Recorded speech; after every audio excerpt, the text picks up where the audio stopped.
All right. Okay. This meeting is hereby called to order. In accordance with Section 5 of the Open Public Meetings Act, Chapter 231, P.L. 1975, notice of this meeting was posted on the Borough of Penns Grove Municipal Bulletin Board, designed for that purpose. Notice was also posted on the Borough of Penns Grove website at www.pennsgrove-newjersey.org, and notice was mailed to the official newspaper as provided by the resolution. And to the public, good evening. I just want to go over a few things before we get started. If you want to speak, we will have time after we vote on resolutions at the end of the meeting. You can speak with a 3-minute limit at that time, and we will not go any longer than 30 minutes for public comment. If you want to speak, please use the raise hand feature on Zoom. Okay. And I'm trying to connect it to Facebook, but I cannot at this moment, so I'm not going to waste the time. We'll just share it later. Okay, so at this time, I will lead us in the Pledge of Allegiance. And I ask that if you're not on mute, please put yourself on mute so that we don't have any background noise. So at this time, we're gonna do the Pledge of Allegiance. Is someone speaking? Please mute yourselves.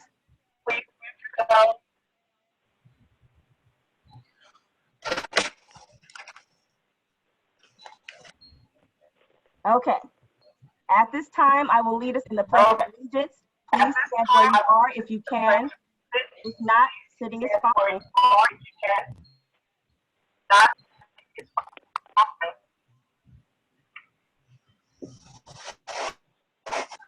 If your phone is not on mute, please put your phone on mute.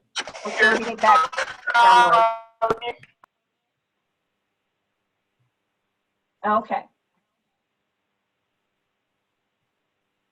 All council people, please take your mute buttons off so that you can say the pledge. Everyone can unmute themselves if they like to say the pledge with us.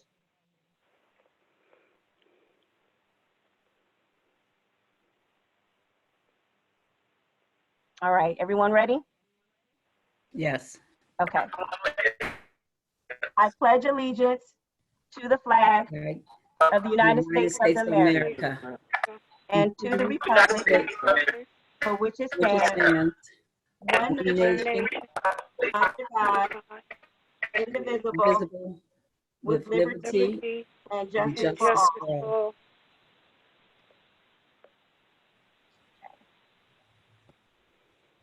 All right.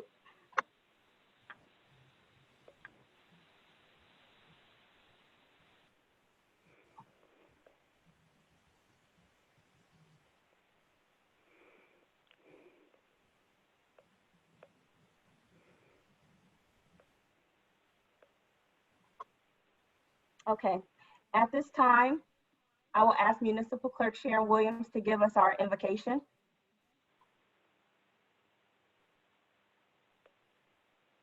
Good evening, everybody. Let us bow our heads. Oh, Heavenly Father, we come before you this evening asking for all your guidance and your wisdom. We ask, Father, that you touch each and every one who's been affected by the COVID virus, Father. Those we know and those unknown, Father. Father, help us to come together as a community, help the governing body to come. We ask all this in your name. Amen. Amen. Thank you, Madam Clerk. Can you please do the roll call? Mr. Bercute? Ms. Vinci? Here. Mr. Oliver? Mr. Pasquale? Ms. Scott? Here. Mr. Washington Jr.?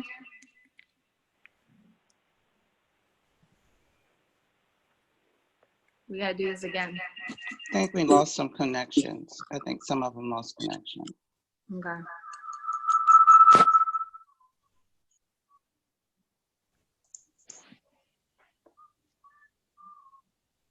Mr. Bercute? Ms. Mincy? Here. Mr. Oliver? Mr. Pasquale? Ms. Scott? Here. Mr. Washington Jr.?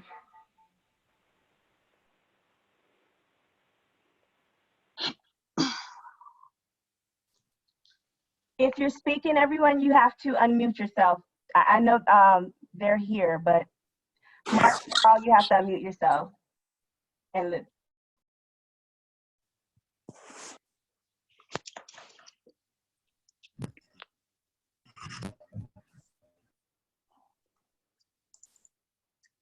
Kayla, you want to go through it one more time? Or is Yeah. that okay? Mr. Bercute? Ms. Mincy? Here. Mr. Oliver? Mr. Pasquale? Ms. Scott? Mr. Washington Jr.?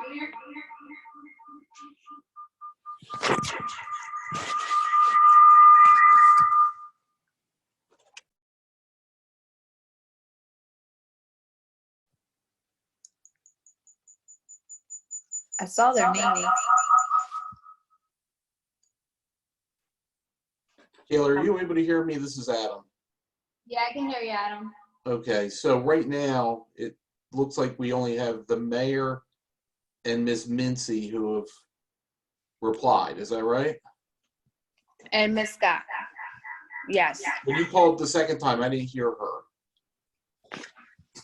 No, I didn't hear the last time either. Yeah, Here comes Councilman Washington. He's trying to get through. Is there a I can, when I did, it said, this is Mark. Hey, Here Mark. comes Mark.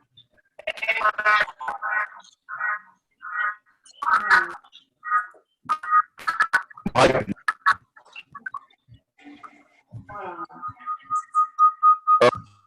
sorry. Can you hear me? Anybody hear me? Mike? Okay, Mike is there. Can you hear me? Hello? Yeah. Yes. Can you hear me, Sharon? Okay. I Yes. can, I You can hear me? now. Yeah. I can hear Debbie loud and clear. I hear everybody checking up. Now maybe there's some adjustment on. That's really bad. I think it might be the connection. Yeah, it's a lot of static. It's a lot of breaking in. And I think it's because we're getting a lot of echoing and background noise Yeah. are not muted. The echoing is coming from somebody's laptop. It's dialed in with a laptop. You have to mute the speaker of your laptop. What did he say? What did he say? He said it's coming from somebody's laptop. If you have a laptop and they have a speaker on, it's echoing.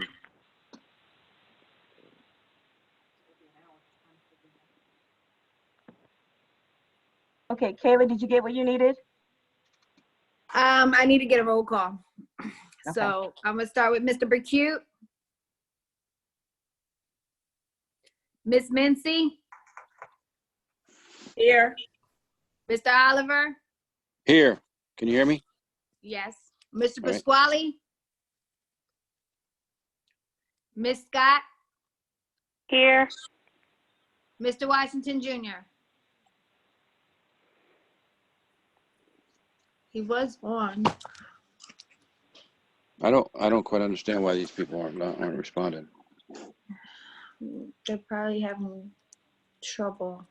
You Hi. tried calling them? I see he's on there, but his microphone is muted. Yeah, Carl that's I think Washington. where the problem is coming in when you mute and then you're Carl. off, you Oh, mute. he just took it off. Carl. This is Carl. Can you hear me? Yes, I'm doing roll call, so I'm gonna need you to respond. I'm gonna try to do this again. Is Mr. Bercute on here? Yes, Mr. Bercute is on here. I'm going to need you to unmute yourself when I do roll call. Mr. Bercute. There you go. I'm gonna do roll call. I'm gonna need you guys to respond. So you have a laptop and a phone.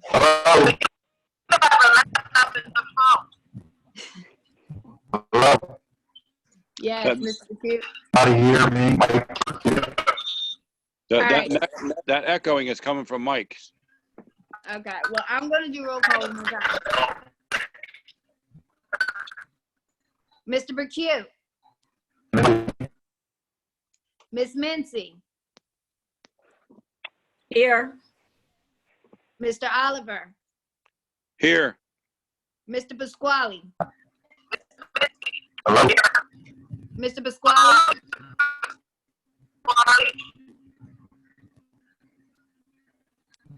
Miss Scott. Here. Mr. Washington Jr. Here. Okay, so I got 5 out of 6. Mr. Pasquale is absent.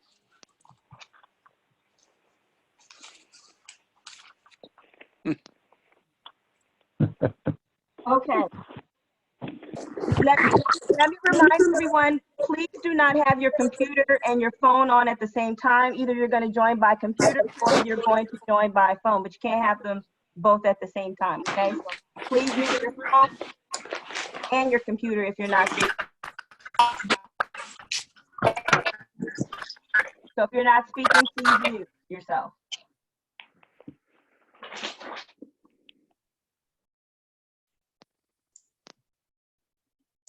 Okay. All right. Thank you everyone for joining this video call. I need everyone to place your phones on mute and your computers on mute. Place yourselves on mute.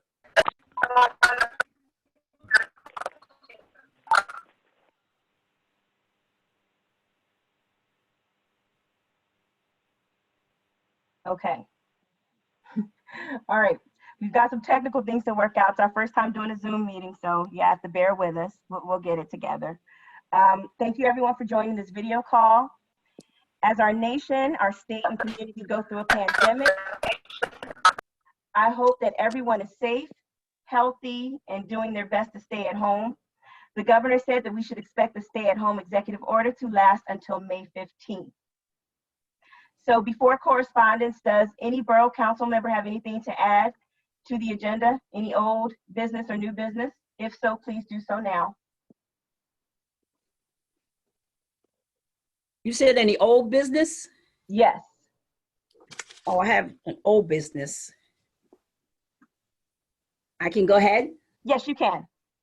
Okay. Back in February the 12th, we received a letter from Vincent CAPECE, a tax request for 90 State Street. In 2018, he bought 90 State Street, and the original lien was $9,600. It went for tax sale in October. He now owes $23,000. He wanted to know if he could make a payment arrangements. I called the tax office. They said he couldn't because now it's a municipal lien. So we need either our clerk or our solicitor to send him a letter to let him know he cannot make payment arrangements. They said he had all the way up until it went to court to make payment arrangements on it. I spoke with him yesterday. He called me yesterday about this, and I explained to him that we're not accepting payment arrangements, and that we cannot accept payment arrangements. I told him the only thing we've been able to do, we did it for one other person because he was able to present a hardship, was to keep the property out of the tax sale list, or keep it from being foreclosed on for up to a year if the borough chose to do that. It's really up to us at this point whether or not we want to foreclose on it or not. That's the only relief we could provide to him, holding off on foreclosure. Outside of that, I explained that there was no payment plan available to him.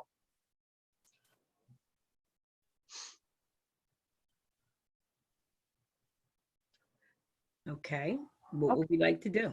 Well, can I have a question? Can anyone tell me why we can't accept payment arrangements? Like, is there a policy or an ordinance on this? Carty's Point will not allow, except Carty's Point handles our tax collection as part of a shared services agreement. And they will not allow us to do payment arrangements because they've indicated it takes too much work on their part, because we've done it in the past and it became overwhelming for them apparently. So they've said that they won't handle payment arrangements. Okay. When is the, oh, go ahead, Ms. Carroll. He told me that something about it was a law or ordinance. I don't know if they made it into an ordinance, that once it became one, they couldn't do it. So maybe that's why they did it, because it became such a burden to them. So when is the contract with Carney's Point up for review? I don't know that. The end of the year. For the tax office? I think that's just part of our regular agreement with the township. It's an annual agreement, I think. I'm not 100% sure. Okay, so end of 2020. They're not, excuse me, they're not annual agreements. I don't know the term on it, but I can double check tomorrow and send everybody a copy. Yeah, I wasn't sure if it was 1 or Right. 3 or 2 years or what it is. Right. What? I'll make sure everybody gets a copy tomorrow. Thank you. Thank you. And one more question. What process do we have for determining foreclosures? What do you mean? Like what properties we foreclose on? Yes. Typically the tax collector sends over a list of all properties that we own a municipal lien on. And then I begin the foreclosure process on those properties. Several years ago, the DCA asked us to begin an aggressive process of foreclosing on these tax sale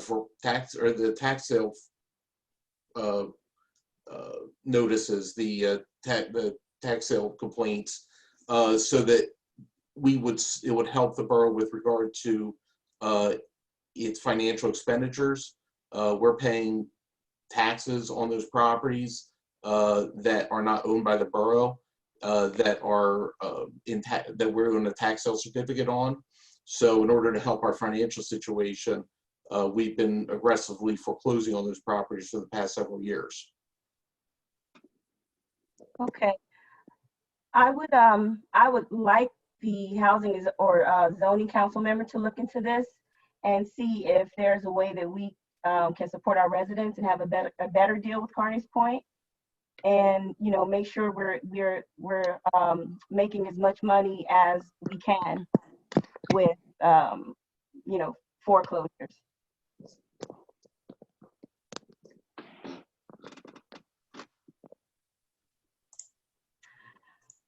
All right. Anything else on this item? Ms. Carroll, you good? Yes. Okay. Madam Clerk, it's my understanding that there's a correspondence about the safety incentive program. Could you read that correspondence?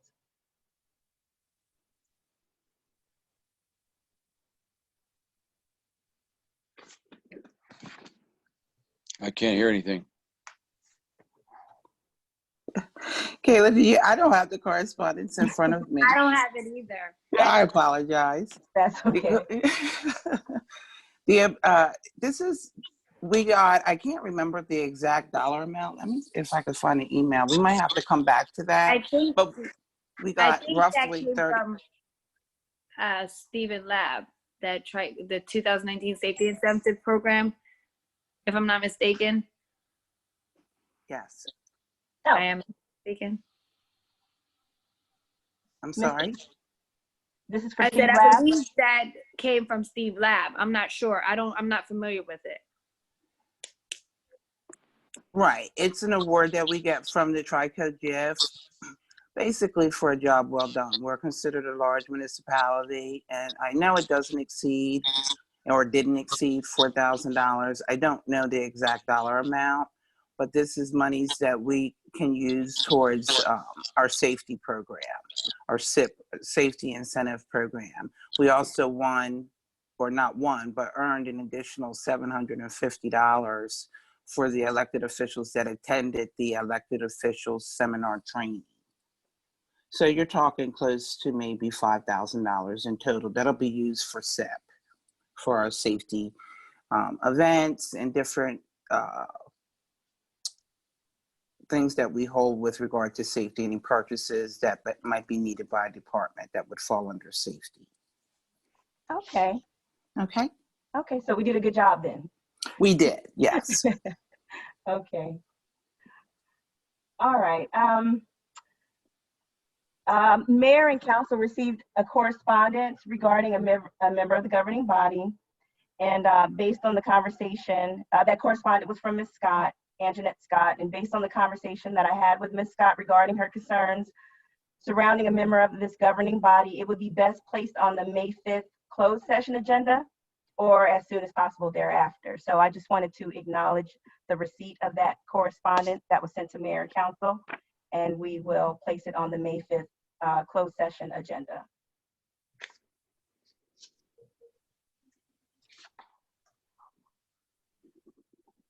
Okay, Madam Clerk, is there any, or has there been any correspondence from the president, the governor, or county freeholders that we need to be aware of? I have not received any. Did you, Sharon? The only other item that it was a telephone call, and that was from Julie Acton indicating that the convenience center had to be closed because they were open one day a week or for a short time on Saturday, and literally 100 people showed up and social distancing wasn't being practiced. That's all I have. Okay, thank Who you. is that from? Who is that Julie from? Acton from the Salem County Improvement Authority. And what convenience store is this, Sharon? The landfill. They call it the convenience center. Is that Yeah, by the gas station? It's the county dump. Yes. Okay. Thank you. All right. Do we have any other correspondences before I move on? I have nothing. Okay. All right. I want to make note that I was invited to a conference call last Monday that President Trump and Vice President Pence hosted, and they gave updates about how the federal government is working with states and cities. And most of the information shared was already known due to information shared by Governor Murphy and local county leadership about the COVID-19 virus. So I wanted to make just a note about that. And then, Madam Clerk, has there been any correspondence from any other elected or appointed official that we need to mention?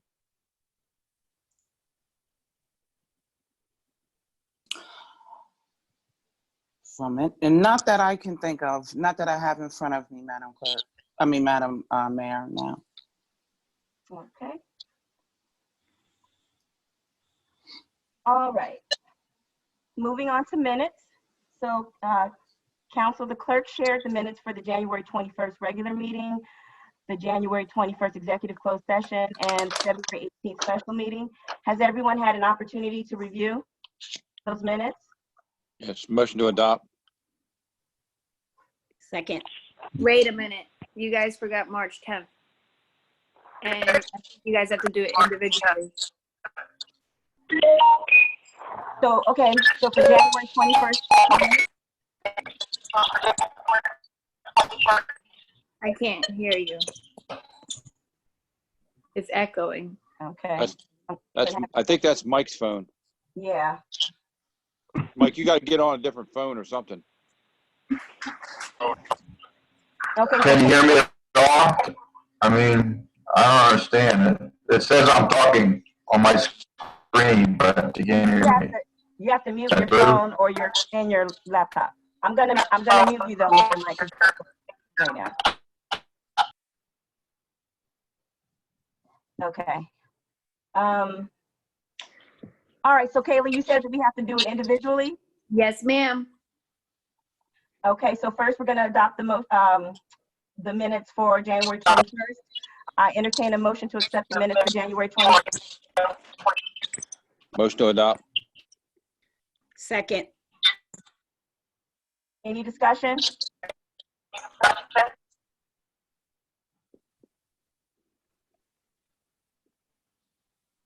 No. Okay. So,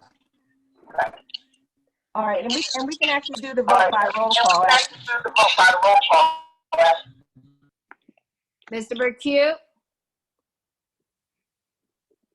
no, Mr. Burkett, you have to leave. I can't hear you. There's something wrong with his system. Yeah. You want to do roll calls to adopt the minutes? Yes. Okay. We Mr. probably need to do roll call for everything, because you're not gonna be able to tell who's saying what. Yeah. So let me say this over. Okay. Let me just say this over so we can get it clear. Council, the clerk shared the minutes for the January 21st regular meeting, the January 21st executive closed session, February 18th special meeting, and the March 10th minutes.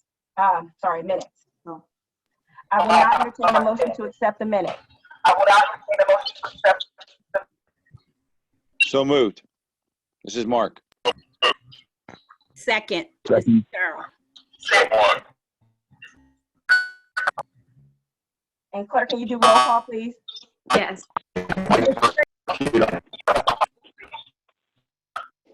Mr. Burkett, Yes. Can you hear me? Yes. Yeah. I don't know what he's doing. Jesus. Ms. Mincy, Yes. Mr. Oliver, Yes. Mr. Pasquale, Ms. Scott. Steve is trying to get them on right now. Can you Okay. hear me? Yes. Ms. Scott. Okay, Steve.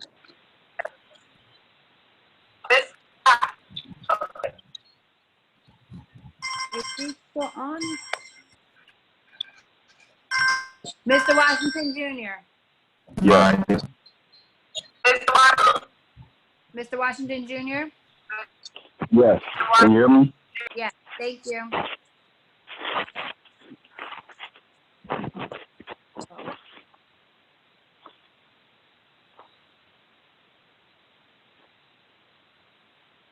Are we good, Kayla? Yes. It was 4 out of 5. Okay. All right, so we'll move next to committee reports. First, we'll do buildings and grounds. Then we'll do general government. We'll move to housing, zoning, and planning and shade tree. We'll do parks and recreation and board of health, public works, streets and roads, and then we'll move to public safety. So first up would be buildings and grounds, and that would be Lou Pasquale. Mr. Pasquale, are you here? Steve is trying to get him logged in. Okay.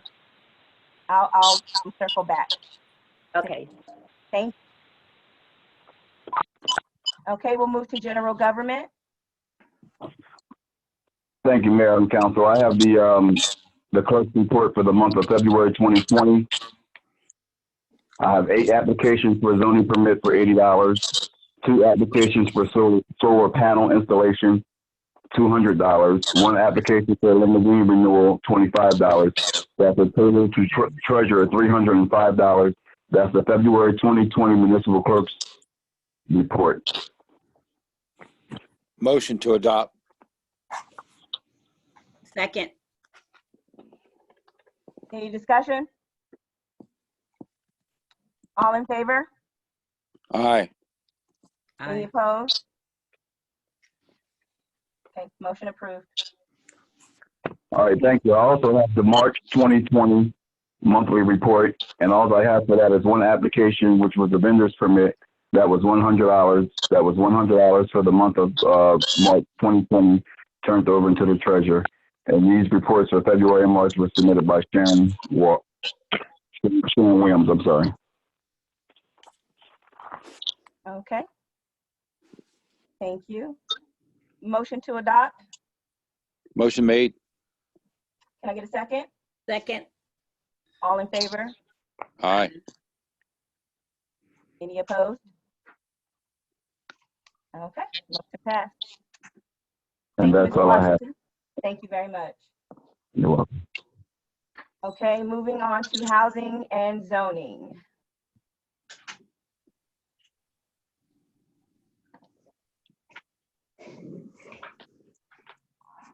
That would be Ms. Scott. Debbie, are you on?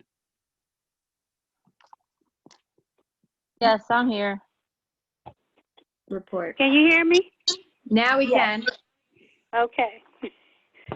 I don't have anything to report. I had to report, but I will report on next month for March and April.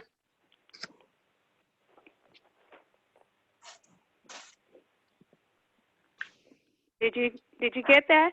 I got Yeah. it. Yes. Okay, thank you.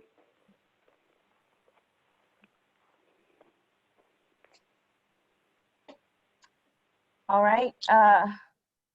Moving to parks and recreation.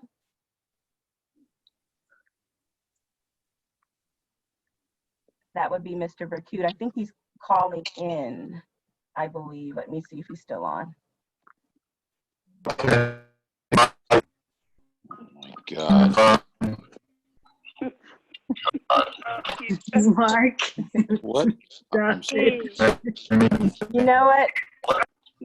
Mr. Vercute, you're gonna have to hang up and just call in.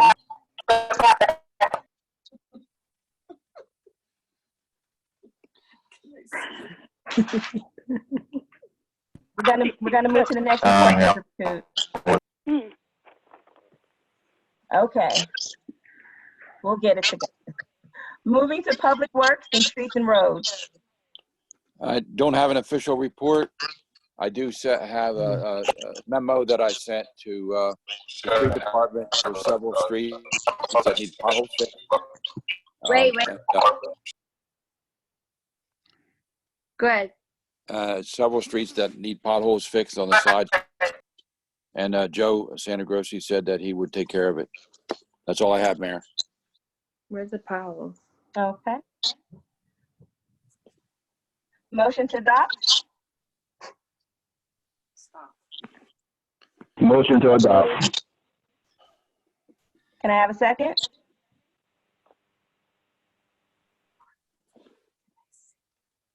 Was mine the first? Need a second? Okay. All in favor? Aye.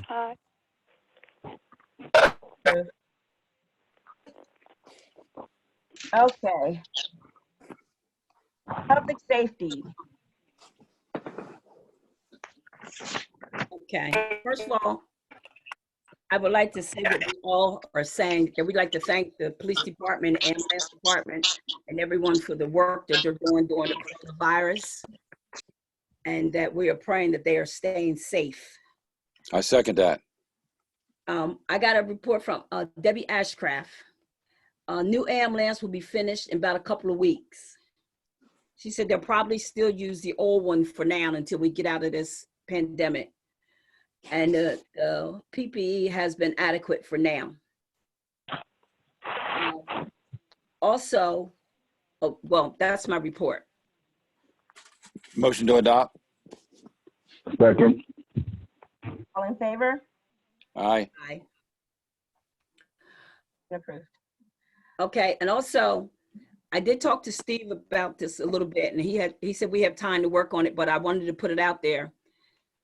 She said to me that since she's taken over in 2008, that they're volunteers, so they get a stipend of $7 a call. So she wanted to know that during the coronavirus, if they could up it to $10 a call, which I think it should be a little more because they're putting their lives on the line. So I did talk to Steve about it, and he said that he would look into it, and we would have to prove it. So I just want to give you something to think about. So when we get the numbers worked out, we'll bring it back to you, because I really do believe $7 a call is not enough to put your life on the line. I agree, Carol. Yeah, I'm in favor of it. We can make a motion tonight to approve it pending the outcome of, Steve, right? We don't have to wait till next month. I don't know, because Steve has to figure out how much it could be. She said $10. I think it should be more, but Steve said he has to look it over. So I don't know if he can or not. But what he did say was they don't get their stipend until the end of the year, because I guess it's not that much. So we had time. I just wanted to make sure I didn't forget about it. Okay, all right. Yeah, that's a good one, Carol. And that's all I have. The chief will give the rest of the report. Okay. Thank you, Ms. Carroll. You're welcome. Okay, let's move on to the solicitor's report. Yes, I just have one matter to bring up with regard to a lawsuit that we're currently dealing with, PENNS Grove Scattered Site Rehab versus PENNS Grove. This involves the redevelopment matter. I did just receive a notice indicating that the court is requiring that this matter go to our mediation. It's a court-ordered mediation. So I want to, I'm not sure when it's scheduled for, but I would need at least one member of the council to come with me when we do the mediation in order to discuss settlement, if there's a settlement option available, and to be a spokesperson for the council. There wouldn't be any settlement at the table without council approval, but I would ask that somebody be made available for that. I don't think I need that answer today, but at the very least, we would want to think about that. Mr. Chelsea? Yes. Question. I named the committee members. Is that right? Yes. So do I get to name the person? That's going to be a decision of the council, because this isn't, I'm not asking for a committee. I'm just asking for a representative to be with me at mediation. Okay. Well, and Adam, when is that? I don't have a date yet. I just got the notice last week. Okay. Can it be more than one council member? Yes. We just can't have a quorum. Can we bring that up at the May 5th meeting, because they have been on there, so I really don't know all the ins and outs. Yeah, I don't think we need to have a decision tonight.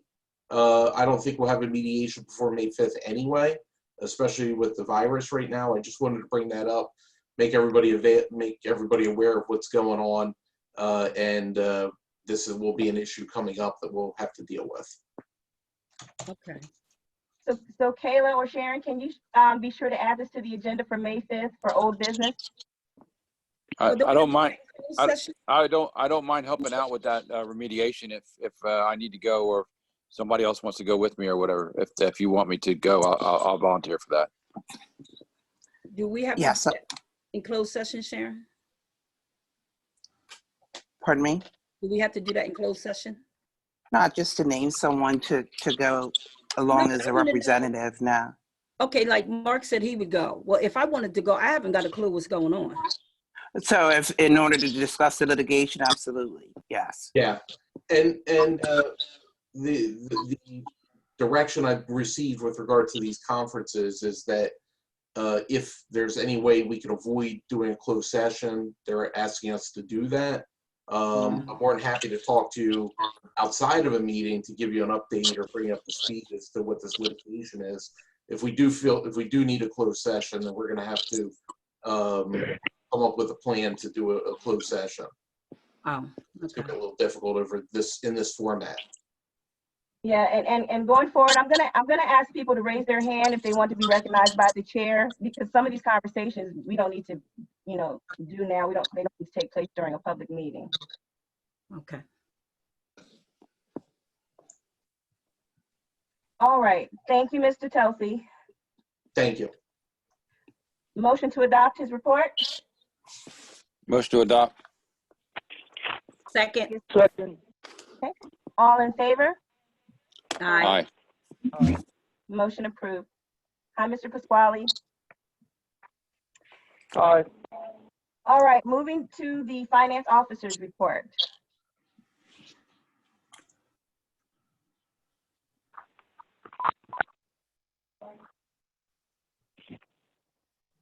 Mr. Lab, are you here?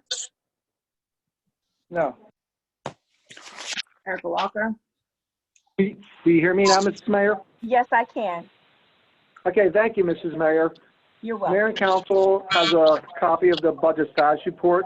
Expenditure ratio based on a temporary budget rated until June is 61.54%. I also prepared an estimated tax bill resolution for tonight's meeting, which authorizes the borough to mail estimated tax bills, which will enable the borough to meet its financial obligations, maintain the tax collection rate, and provide uniformity for tax payments. We also have an emergency temporary budget resolution, which asserts additional appropriations for vehicle repair and maintenance into the current budget. We also introduced the budget and a fully completed transitional aid application before any other calendar year transitional aid towns. That's all I have for Mayor and Council tonight. Motion to adopt the report. Second. Second.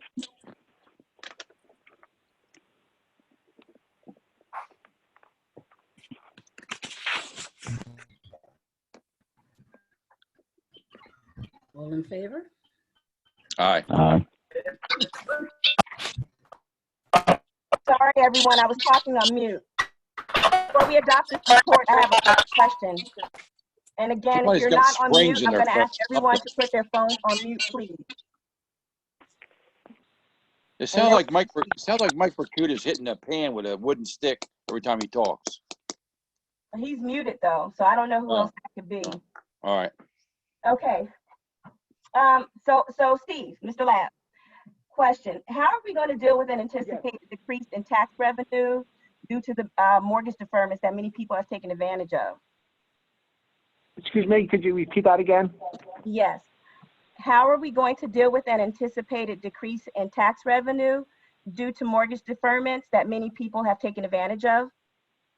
I think when it comes up for review for our transitional aid application, they would take that into account. So we can incorporate it as an amendment when we request transitional aid. Okay. Okay. And this is how we're going to prepare for that? Like, do we have a plan? Yes. To prepare? What we'll do is I'll keep an analysis and keep Mayor and Council up to date. I'll be in close contact with the tax collector and to see what percentage we're at. So what I can do is, every couple of weeks, have a breakdown.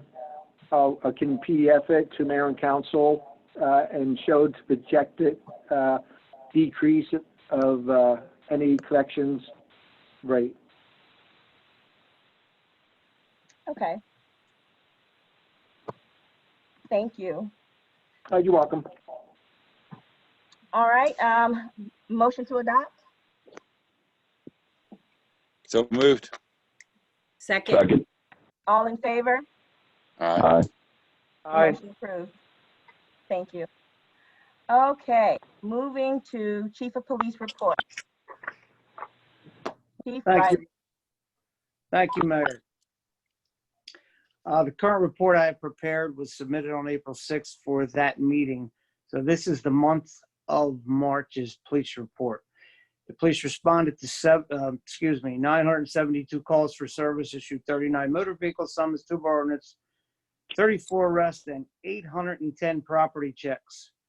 Our enforcement during this time was increased, even though the coronavirus it came in the month of March, approximately the middle of it's when we started to have to make adjustments. There was 4 problem areas throughout the borough. They have since the issues have been resolved. I'm getting a lot of positive feedback from the citizens. Had a conversation actually with the mayor today on some of these locations and Councilman Washington, and they seem to agree that those areas seem to be a lot better. I know some of it's due to the corona, but I would say 90% of it's due to the extra patrols and the officers doing their job. I also have been on patrol in these areas during the off hours, just to make sure that everything's staying consistent from what I'm reading from calls for service, and everything appears to be going in a very good direction. Our violent crime has reduced. I have a report prepared that I will be submitting for the May 5th meeting. We'll actually have some statistics in there, a little bit better of the overall reductions in crime. So to mention, we've made some schedule changes. This is a very, very difficult time with so many changes and executive orders coming out of the governor's office to policies coming from the attorney general. So it's been very difficult. But with that being said, we're going to have 100% cooperation of the officers. And as I said, we're providing, a top-notch service still, even although, we're faced with this virus, and hopefully it'll leave sooner than later. I want to mention that I didn't have submitted in this report that we've had 3 armed robberies between April 3rd and April 14th, which all 3 were solved. The longest the one armed robbery was 5 days. So that's telling me between the patrol officers and the detectives, they're on active patrol because of the observations they're making and putting these things together. So I'm very happy and proud to be the chief of the men right now. They're doing a phenomenal job. And I want to thank the mayor and the complete council for supporting us in everything. As I said, I prepared a report today just to send out to the mayor and all the council members to see basically a timeline of where we are from where we started in January. And I know a few of them read because Council President Mincy responded and was very satisfied with that report. So the May monthly report will include that and some other statistics, just so everybody's aware and the public knows exactly, what is happening in the town and with the police department. As you know, if you're a Facebook follower, we've increased posting and using the Facebook to communicate and educate as far as the executive order and the COVID virus, and to give status reports weekly of exactly what the officers are doing. So with that being said, that's all I have, Mayor. Thank you.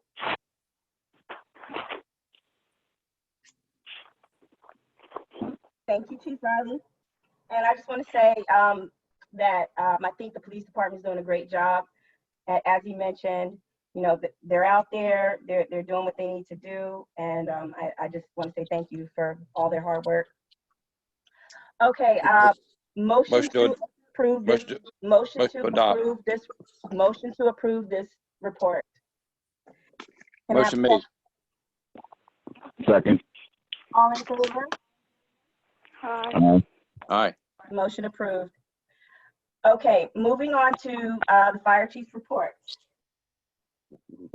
Good evening, Mayor and Council. Hope everybody's well. I don't have much to report other than, I want to back off of what Carol Mincy said. Our thoughts and everything need to go out to the EMS and to the ambulance squad. They're doing a phenomenal job on getting out there and taking care of business. And I have one other thing. I don't know who is in charge of like Penn Towers, but we had an issue over there the other day, and I guess it would fall under either buildings and grounds, or I'm not even sure who it is, or the code official. But we were in 600 building, and when we were in there, they had a surge block plugged into the wall, hooked up to the oven, to a gas oven. Now, I don't know who does the annual inspections in there, but we do need to get a walkthrough through there. Thank you again, and everybody have a good evening. You too. Thank you, Chief. Chief Riley, I'm sorry. Adam, I have a question for you, Fire Chief. I'm here. Oh, okay. You're a volunteer force, and I just want to know, how can the public safety support your team right now? To support us, I mean, like, I know, Mayor, me and you've texted back and forth a couple times. Our concern is now is trying to be safe and back the ambulance squad up. I mean, she's doing, normally, as far as we're concerned, you know, if she needs us, she's going to call us. But I got to be honest with you, we're good right now, and it's just everybody needs to wear their masks, you know, and as far as the residents are concerned, is being proactive as far as, you know, their smoke detectors and their CO detectors, and I don't know what else to say there. Okay. And I can contact the housing authority and the county to figure out, you know, the inspection. And just if you could send me an email with the details, that would be really helpful.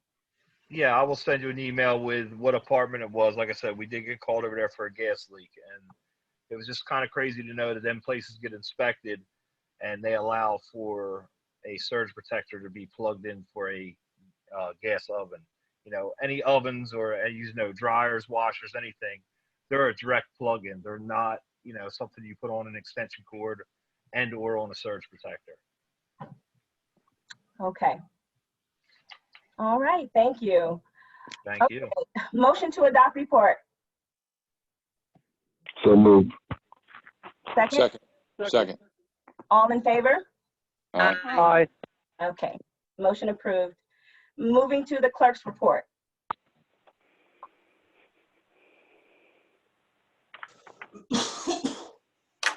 I have nothing to report, Madam Mayor. Okay, thank you. You're welcome. Moving back up to buildings and grounds. Mr. Pasquale, can you read your report, please?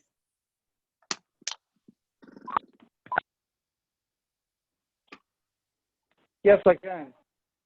I have 4 issues to bring up. That the first one was that we had all the carpets cleaned in the non-police side of the borough, and they were sprayed for coronavirus and also desanitized. And from what I was told, they hadn't been done in 20 years.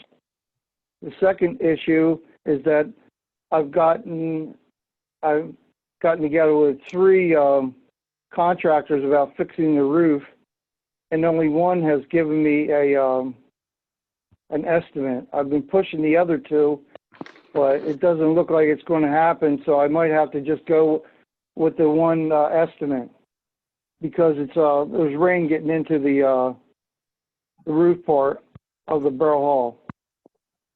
The third item is that I've met with a person that will possibly be fixing all our lawn equipment.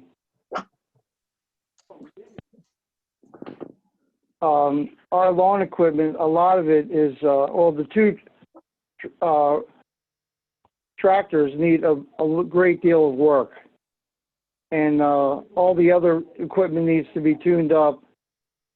And I was actually over in the Public Works today, and I did a little bit of cleanup myself, but there's a lot more that's got to be done over there. And that's And I'm trying to create a staging area so we can actually get rid of these old computers now, because there's about 50 of them there. That's my complete report, Mayor. Thank you. Okay. Thank you, Mr. Pasquale. Motion to adopt. Motion. Second. Second. Second. All in favor? Aye. Aye. Aye. Okay, motion approved. Okay. Moving into ordinances. So we have ordinance 2020-1, and this is an ordinance creating the position of business administrator, public hearing. Madam Council President, members of the Borough Council, members of the public, this is the second reading of this ordinance, and this means that the public gets to speak on the issue before council votes. Members of the public, you can speak up for 3 minutes, but only on this topic, which is the creation of the business administrator. And before I open this up to the public, I want to remind everyone how this got on the agenda. When it is time for you to talk, I want you to raise your hand and unmute your phone. As mayor, I look at the organizational chart for the borough. And yes, we do have hardworking people here, but we also need structure. There are several people that report only to council and the mayor, but have no direct supervisor. I researched this issue with the League of Municipalities, and this is an unusual type of local government. I could not find a single borough or town or city that looks similar to us in Salem County, Cumberland County, or anywhere else in New Jersey. So it doesn't behoove me as to why we have a state monitor that must approve or, our most basic function. And this is why I'm asking council to support the creation of a business administrator. We do need a trained professional that understands government, and that is also not a political person. This is what the borough needs, in my opinion. And again, just like every other borough, we want to enhance what's going well and make improvements so we can have more, new businesses and other things that will, number one, bring, in more revenue. Number two, decrease property taxes for residents. And number three, give the state confidence that we do not need to be under their control. And with that said, I now open this up, this particular ordinance up to public discussion. Madam Mayor, Yes. excuse me for just a moment. You would need to entertain a motion to open the meeting to the public. Thank you. I'd like to entertain a motion to open up the meeting to the public. So moved. Second. All in favor? Second. Aye. Aye. Okay, approved. Again, if you have a question from the public, you have to raise your hand. There's a little icon there for you to raise your hand. And then you can unmute yourself.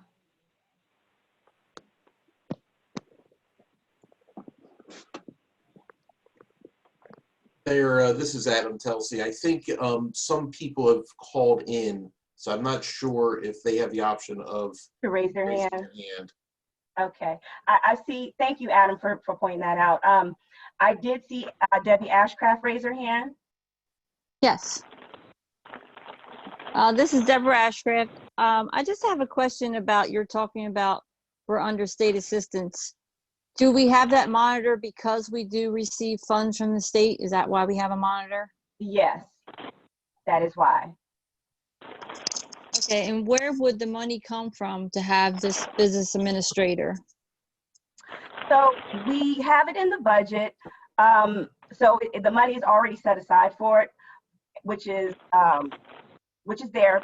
But as this business administrator works to bring in money into the borough, so as I mentioned, bringing in different revenues with foreclosures, bringing in, revenues as far as bank-owned properties, things of that nature. I just think that adding structure to that and, having a focus on structure and redevelopment and bringing in, more homeowners, I just think that it would do the borough some good.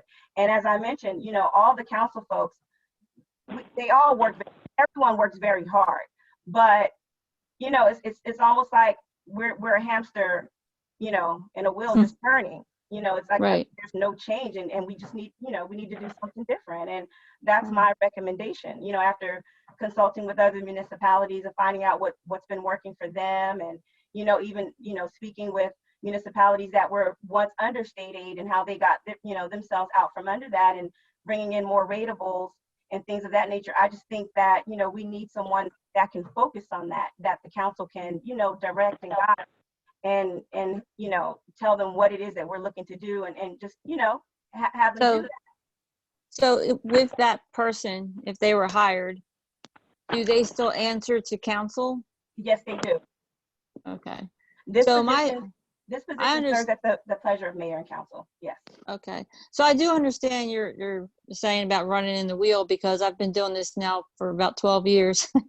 And my thing has always been, there's not enough money to really buy the equipment we need. I'm not saying I don't have anything that I don't need, but I tried to get the ambulance rechassied, and we didn't have the money for that, and I couldn't find a grant for that. So if we were able to bring in extra funds and things like that, where would they be earmarked for? Like what improvements, or do you have any ideas like that? We would sit down with council and Steve, the CFO officer, and see where those monies would best be, applied. But we've got to do something. We've got to do something. Yeah. Thank you, Debbie. Thanks. Thank you. You're welcome. I was elected for change. So, I'm here for change, and I think we need to change. So. Okay. Thank you. Thank you. Anyone else? If you are calling in, you'll have to unmute yourself if you'd like to speak.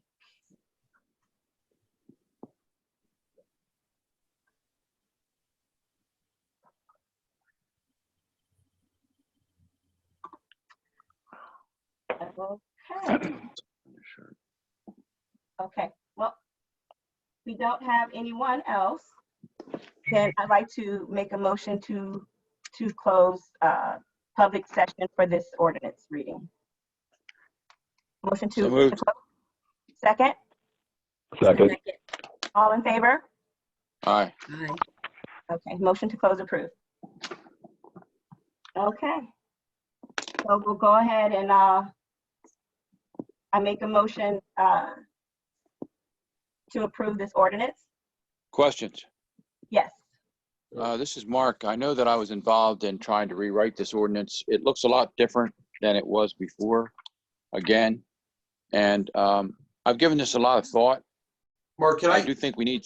Can I interrupt for a minute? Do we have a motion and a second to adopt the ordinance before we get into conversation? I think we did that to open, but I'm not sure if we have a motion and second to adopt the ordinance. So we're going to vote on it before we have questions? No, what we do is we'll have a motion and a second, then you can have conversation before a vote is taken. Okay. Okay, motion to adopt this ordinance. Motion. Second?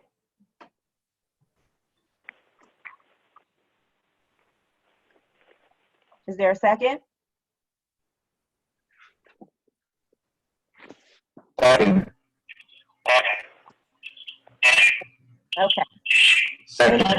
Okay, any discussion?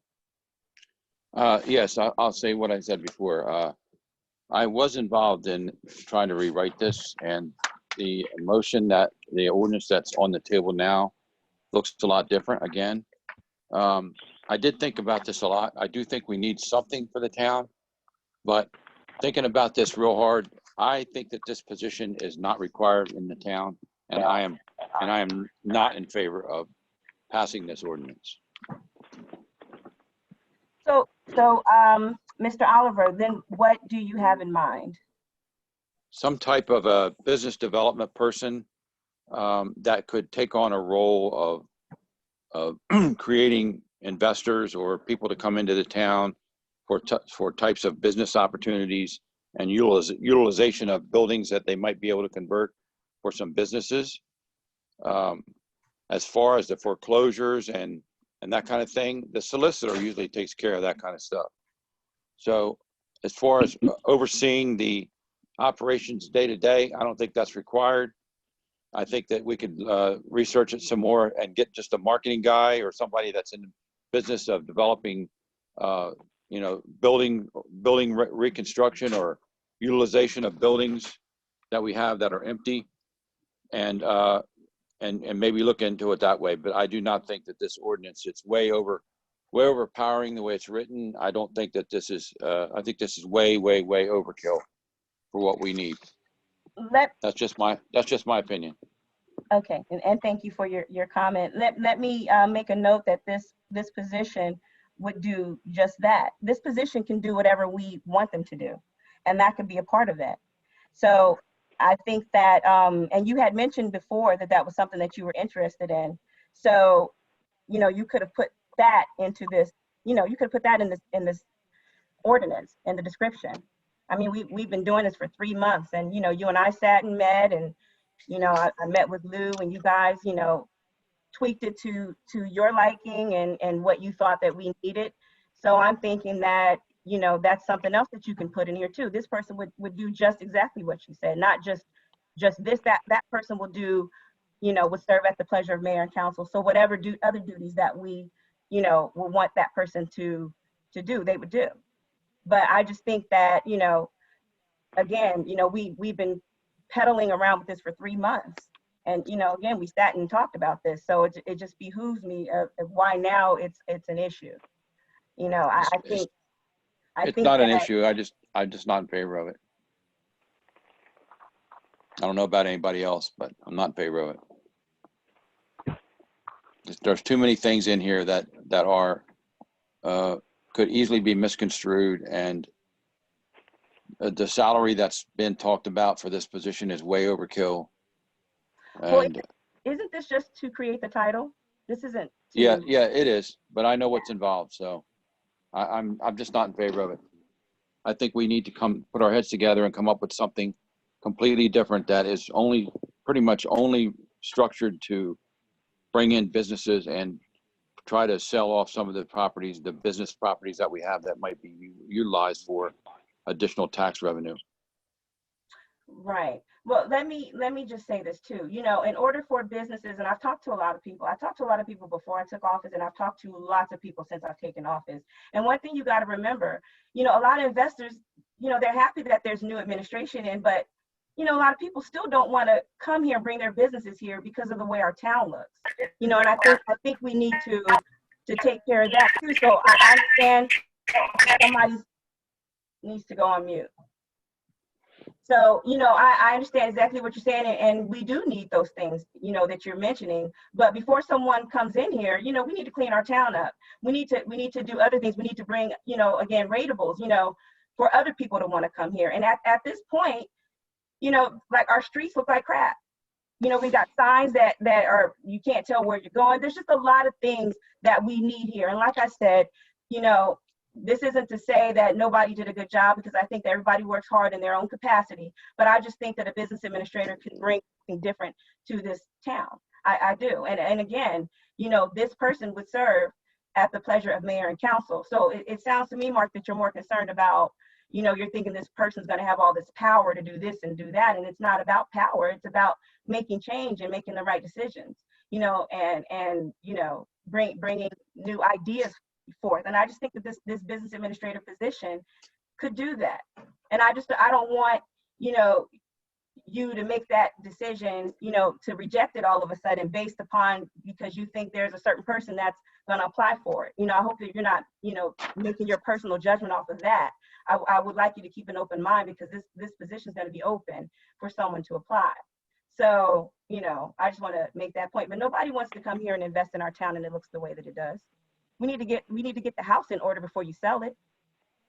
So that's I just think that this ordinance is 2.5 pages, could be written in 2 paragraphs and pinpoint the things that I just said, down to those types of things, and it wouldn't have all these other things in here that are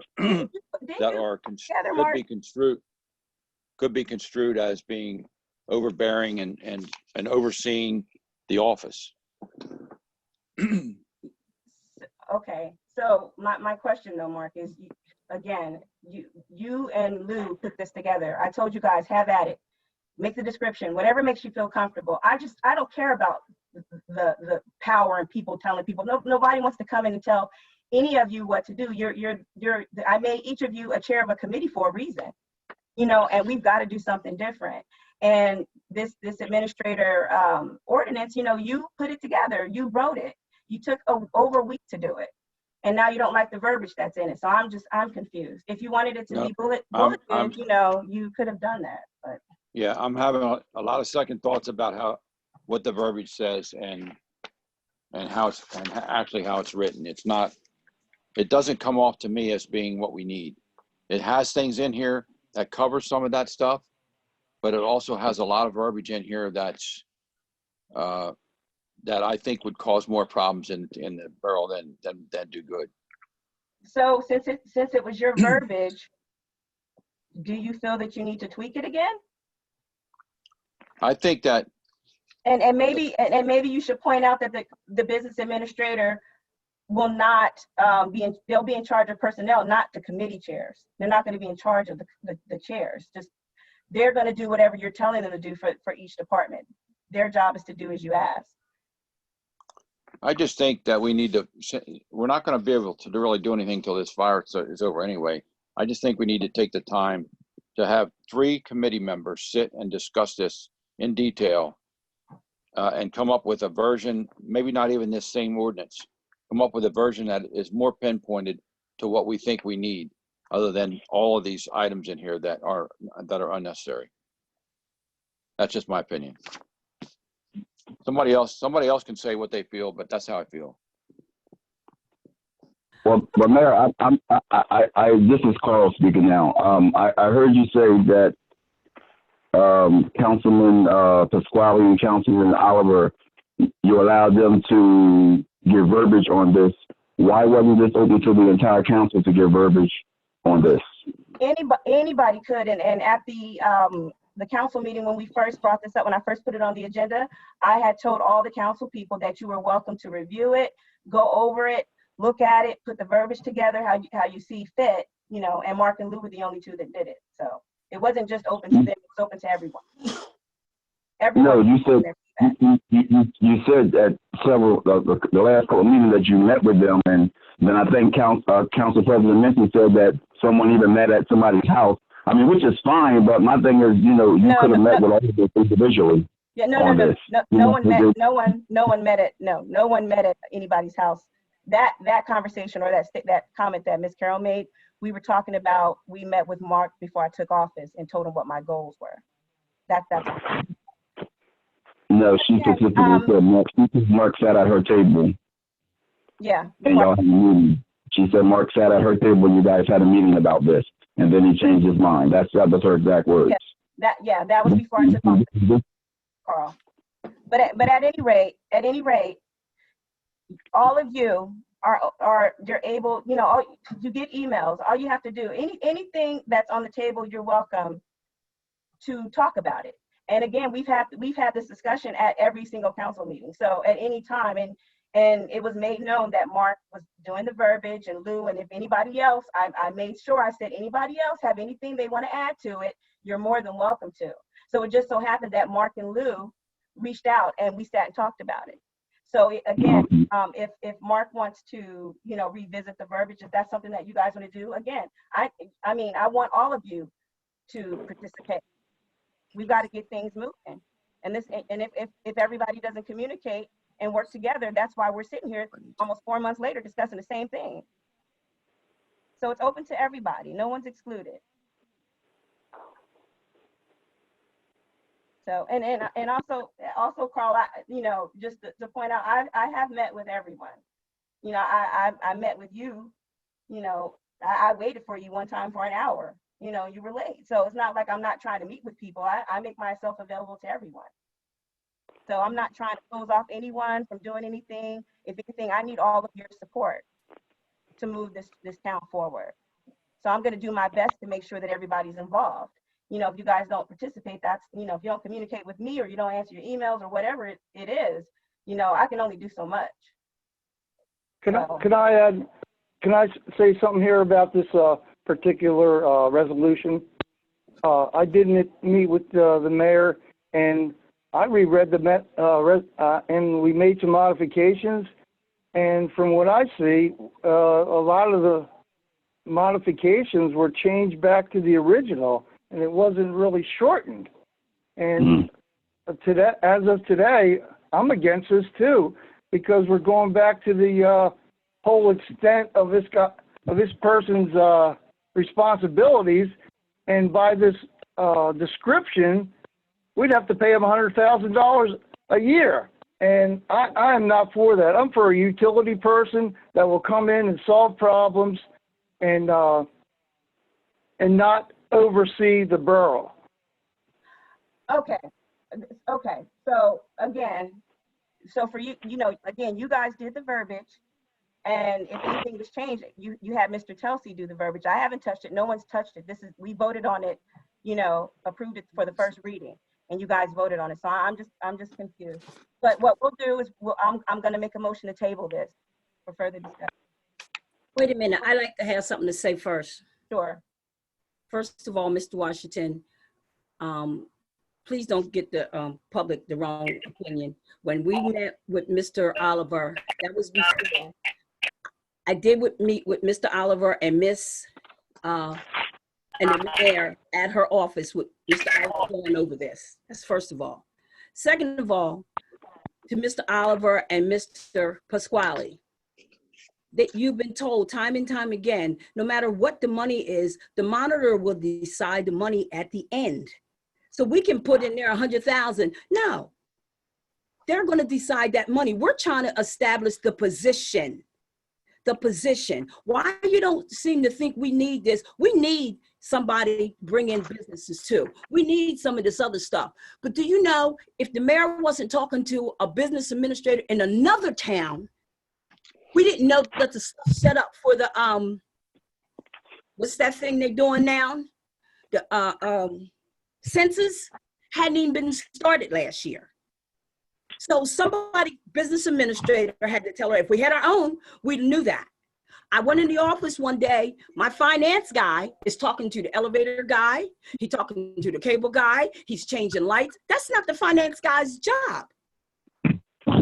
We've got paperwork from audit. There's some things that the clerk and the finance guy didn't get done because they're doing other things that's not a part of their jobs, that they're doing a business administrator's job. We want change. Where does it start? Where does it start? 4 months, and we're going over the same thing over and over again. Everybody has an opinion. You want something done, do something about it. Mr. Oliver, you've been talking about economic development. You've been up there 10, 11 years.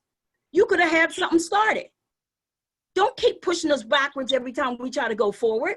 This is all it is the position. You get to vote later on the amount. You get to vote later on who you want. It's just a position like most people have. If you're gonna make a change, you gotta start somewhere. Running the borough and having somebody in charge of stuff. Mr. Pasquale talking about those computers over there. This person would have made sure all that stuff would have been gone. We've got places sitting over there, 4 or 5 of them, if I'm right, filled with junk. And we're paying money on them with stuff that shouldn't be in there. They'll get that out. If he does the stuff the little stuff we need, he could do his own salary and probably triple it. He can make the money. But you got to bring somebody in to get something done, because it's not about us. Because what happened when we're not here? When we're not here, it needs to go on. The position needs to go on. It needs to go on. You need to set things in place to keep things moving, not to keep going backwards. We ought to be tired of going backwards by now. The description is way overpowering. We can rewrite this description. You wrote it. To make it, not me. All I did was I modified the description that was presented. And now that I'm looking at it, it's got a lot of things in here that we don't need. Okay. We don't need somebody that's a chief administrator to oversee the departments in the building. If we take those things. So who's doing it now? Who's doing it now? Who's doing what? Overseeing it? Yeah. When you go to work, you don't have a supervisor? That's not the, when you have 4 and a half, 5 people. When you go to work, you have a supervisor? When you have 5 people working in the building, It They didn't say report, the number. well, if you let me finish my sentence, you know, that's the first thing you got to learn about a conference call. When Oh, one yeah, person's right. talking, you can't interrupt. Oh, whoopee. Go So ahead. if you have 5 people working that have been functioning, that function as what they are supposed to be functioning as, and you have another township that has 65 people that's been functioning, and the finance officer also acts as a system business administrator, that's 2 different scenarios. We could use somebody to do a few things here and there, but these 40 things that are on this list are not required. We could tailor this list down to 3 or 4 things that we want them to do, and it would make more sense. And it would also be more appropriate so that when we do finally fill this position, if we approve it, that the person that's going to apply for it would be able to see what they're responsible for, instead of having to be a doctor of psychology to understand all these ordinance things that are on here. There's too many things on here. Well, We can I don't ask need you a all these question? things. Well, can I ask you a question? Why didn't you take them off the first time? Why are we in April still talking about what's on this thing when we done talked about it January, February, and March? Do you want to go to May, June? I'll answer your question with another question. Have you ever had second thoughts about something that you thought was okay before? Yeah, but not 4 months later. Well, I can't put a time on what I thought about, what I didn't think about. Wow. Okay, I have a question. Mr. Telsey, how many towns do you represent that has a business administrator? Could you tell me that? Carty's Point, and that's it. Right. I represent Penns Grove, Carty's Point, and Woodstown. And right now, Carty's Point's the one that has a business administrator. Okay. So my question is to council, like, do you not think that Penns Grove is not good enough to have a business administrator? Like, do you think you keep saying we don't need this and we don't need that, and we're trying to bring our town to another level? Do you think it's not good enough to have a business administrator? I'm confused. I think we need something, but I don't think we need somebody that has all of these job functions. And you're also stating that this is not the ordinance that you put together. This is not the first one we approved. You're saying this is totally different from the one that we approved. No, I didn't say totally different. I said that there's things on here that weren't on here before. So you're saying that it's a different ordinance, that things have been changed. Some things have been changed, yes. And I need to chime in now. Is this in fact the ordinance that was adopted at first reading? We got to make sure of that. Yes. Okay. I just want to make sure there was no changes. Okay. So this is. Because if it wasn't, we were gonna have a procedural problem. But that's why I want to confirm that. All right. I'm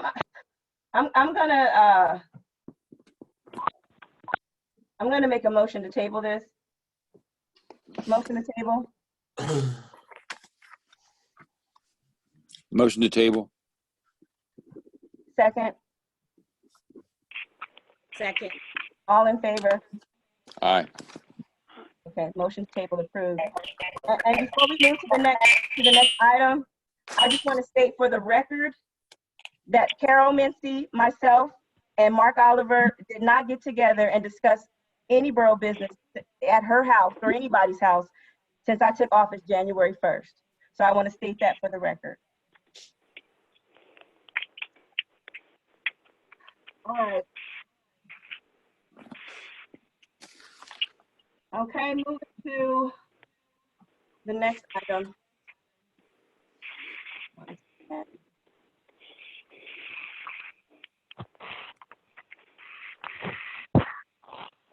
Okay.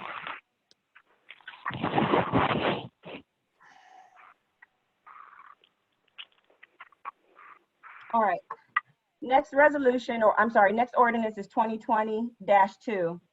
And first, before calling for a motion where this resolution can be discussed, Mr. Tucker, I have a question for you.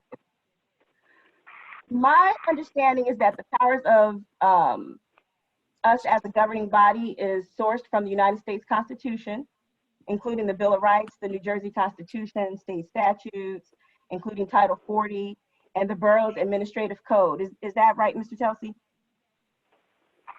Yeah, I mean, yeah, that sounds accurate. Okay. And all council members were elected by the community. You know, each member has a right to vote, speak on issues, and submit resolutions, but there must be a process for this that, you know, everyone is familiar with. And I want to note if the borough's administrative code speaks to how items can be added to the agenda, because this is the first that I just saw this item yesterday on the agenda. So I didn't have a chance to look at it, review it, you know, read the old ordinance, you know, about appropriate authority, you know, what my powers actually are, you know, as the appropriate authority. So I'm just wondering if there's an administrative code that speaks to how items can be added to the agenda. Yeah, so we discussed that yesterday over the phone, and our code does not speak to how items are placed onto the agenda. So we've been using past practice, quite honestly. Okay. All right. So this is an ordinance again to change the appropriate authority, and this is by title only. So is there a motion? Motion made. Is there a second? Second. Okay, and I anticipate there should, you know, there'll be some discussion on this. And I would like to ask all council members, you know, to ask questions and give the feedback, you know, with each member being limited to 3 minutes for debate. And I'll reserve my comments, you know, until the end. But I invite each council member to speak in this order and give me your feedback and your thoughts on this particular order. Start with Mr. Washington. Sorry. Mr. Washington, did you hear me? Did you say Washington? Yes, sir. I would like your feedback and your thoughts on this particular. What was my last name? I'm sorry. What did you want me to do? I wanted you to give your, did you have an opportunity to read this particular ordinance by title? For the 2020-2? Yes. Yes, I did. Okay, and I wanted to get, you know, your feedback, you know, what you thought about this and you know, what your thoughts were on it. Because I'm just curious as to what, you know, each council member's thoughts are, especially, you know, we always talk about communication and, you know, no one has said anything to me, so I would like your feedback. Okay, no problem. I can do that real quick. I started reviewing this last year, before you even came into office, and I believe some of the other council persons, it was a discussion that came up that, you know, for the appropriate authority, we need to put that over the entire council instead of over one person. It never kicked off or got into motion. We discussed it, and we were going to make that move anyway. That doesn't have anything to do with you or whoever was over appropriate authority, but we just figured that council or committee should be over it instead of just one person, you know, and that's my opinion about it. That's also my opinion. This is Mark. Okay, I didn't call on you yet, Mark. I'm trying to go in order. Ms. Scott, can I get your feedback, please? Do you have an opinion? Can you hear me? Yes, I can hear you. Okay. Now, what Councilman Washington was talking about, well, a couple of years ago when Salvatore was still in place, I had called him on that, and he said it didn't have to be the mayor. It could be anybody on council. It didn't have to be the mayor. Because we was in motion of doing something at that time. So I had called him and checked, and he said it didn't have to just be the mayor. It could be anybody on council. And what happened that this didn't get passed before? It just didn't get passed? We didn't put it in motion at that time, but I had checked just to see, you know, because it was always seeming like the mayor was supposed to be it. But when I asked him, and we had another former council person that was up there at the time, and he said it didn't have to be the mayor. It could be anybody on council. See, there's a lot of stuff that's been stayed old that we need to make some changes, some new stuff, you know, so, you know, try to just do, you know, just check around. So I did check, you know, checked and asked Salvatore at that time when he was still in office. Okay, thank you, Ms. Scott. Mhm. Mr. Matt. Pasquale, I'd like your feedback and your thoughts on this.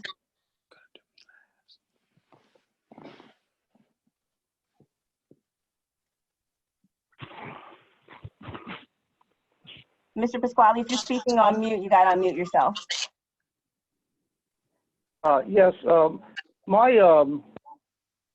interpretation is that the mayor delves out committee assignments, and each individual council is placed in committees. In this case, it's the public safety, and there's 3 individuals that oversee public safety, and they should have the main thrust of interacting with the police chief.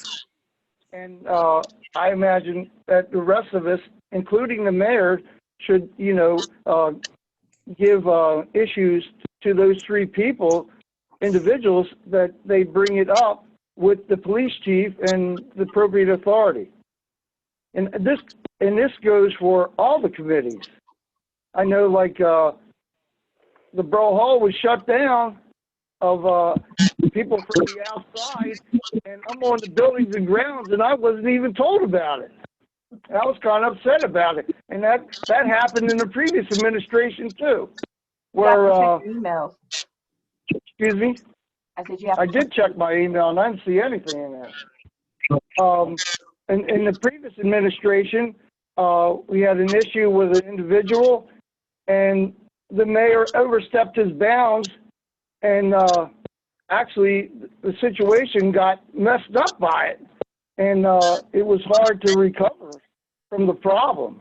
And I talked to the mayor, I talked to Adam about it, and he said the mayor shouldn't have been interfering with, he should have came to my committee if he had an input into the committee about general government, and he never did. But he said, although I'm sorry I did that, I'll step back. But the situation already got screwed up. So that's all I have to say about that individual. But that's the nature of a mayor council form of government.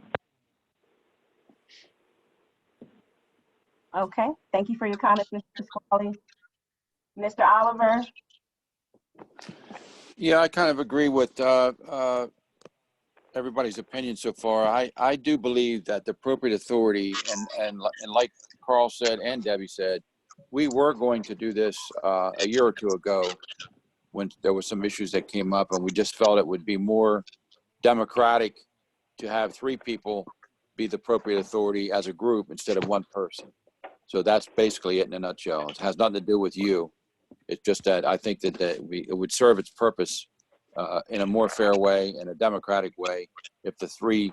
It doesn't have to be the police committee, but that's a good place for it to be, is those 3 people. Ms. Carroll, do you have an opinion? You know I do. So I'm over the police committee. So does that make me the appropriate authority or no? It makes the committee appropriate authority. Oh, thought so. Okay. I don't understand what the problem is, because he answers to her and to us. So I don't know what the change is about. Well, I think I just think it's kind of odd that you guys want to do this now and you didn't do this before. But again, I understand there were some concerns there. I don't know if Mr. Berkut's phone is fixed, if he wants to give feedback. It sounds like he's got springs in his phone. All right. Well, as everyone knows, we're in the middle of a pandemic, and it's a crisis around the world. And PENNS Grove, as small as we are, we've been hit by the virus. We've lost a few people that we all know and love and care for, and all of us, including myself, have been affected. Mike, what the heck? I can't. Yeah. on, Mr. Mike. Let me finish my statement. So at any rate, you know, when this crisis first began, I had spoken with Mr. Telsey, and I wanted to know what additional powers that I had, you know, as mayor in order to keep the public safe. And he told me that I didn't have any extra powers, and you know that my powers were best used, you know, keeping the community, you know, calm and safe. Mr. Recute, I have to put you back on mute. So, you know, what I have done, you know, to keep the residents safe is in compliance with the executive orders, which were signed by Governor Phil Murphy. And, you know, in my 111 days as mayor, I have reviewed the police budget. I have met with Chief Riley regularly and supported most of his recommendations, including hiring new officers. I worked with the Salem County prosecutor, the sheriff's department, and the PENNS Police as we dealt with the tragic murder-suicide that happened, you know, here early January. I worked with the chief for resignations and hirings, a lawsuit, and now a pandemic that threatens the lives of senior citizens and others in our community. And I have tried to do this by sharing my activities on social media and talking to all the members of council, including the author of this resolution, the Honorable Mr. Oliver. So with that said, you know, I wonder, is this the time to change the leadership and accountability structure of the police department? And I also wonder, after winning the election with little money and almost no local political support, you know, how do I honor my promises to the hundreds of people that voted for transformational change and overall in this community? I cannot honor my place here as mayor by allowing my power to be stripped away. I cannot honor the will of the voters by allowing people that have accomplished little to claim that they can do more with no evidence to support it. And I cannot respect the oath I took by delegating my power to a committee, especially since it is council that has the power to approve budgets and new hires and new policies already. So I obviously do not support this resolution, and I ask that the council vote. If you choose to vote yes and this passes, you know, please be advised that the chief must still report to me as the mayor. And also please be advised that Councilwoman Mincy, Councilman Mike Recute, and Councilman Mark Oliver will have no additional power, and that all items that would usually be voted on by council will continue to be voted on by council, that nothing changes. And so, you know, I just, you know, as I look, you know, even with the business administrator position, I'm saying, what do we do in this town? Like, what does this town do? You know, and with that said, you know, I'm just wondering why we're so different now.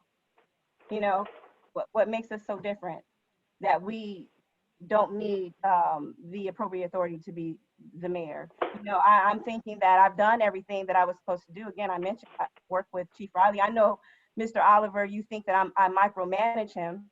You know, we've had some going back and forth, and you think that I'm, you know, not allowing him to run his department, which is ludicrous. You know, all I'm asking for is weekly reports.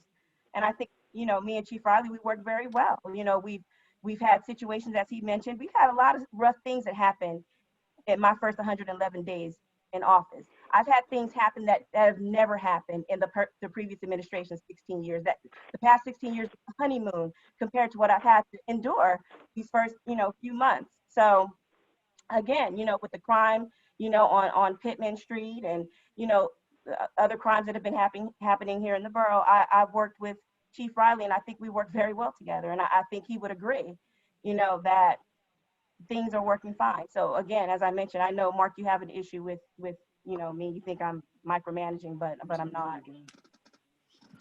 Well, I have to speak up. I don't have an issue with you personally or with you as the mayor. I just think that this particular situation, which has been discussed before many times and never was acted upon, that since we are talking about some change, I think that this should be given back to the police committee as a party of three for any appropriate authority items that come up. Okay. With that, Madam Clerk, we're going to do this vote by roll call, and each member can vote yes, no, or abstain.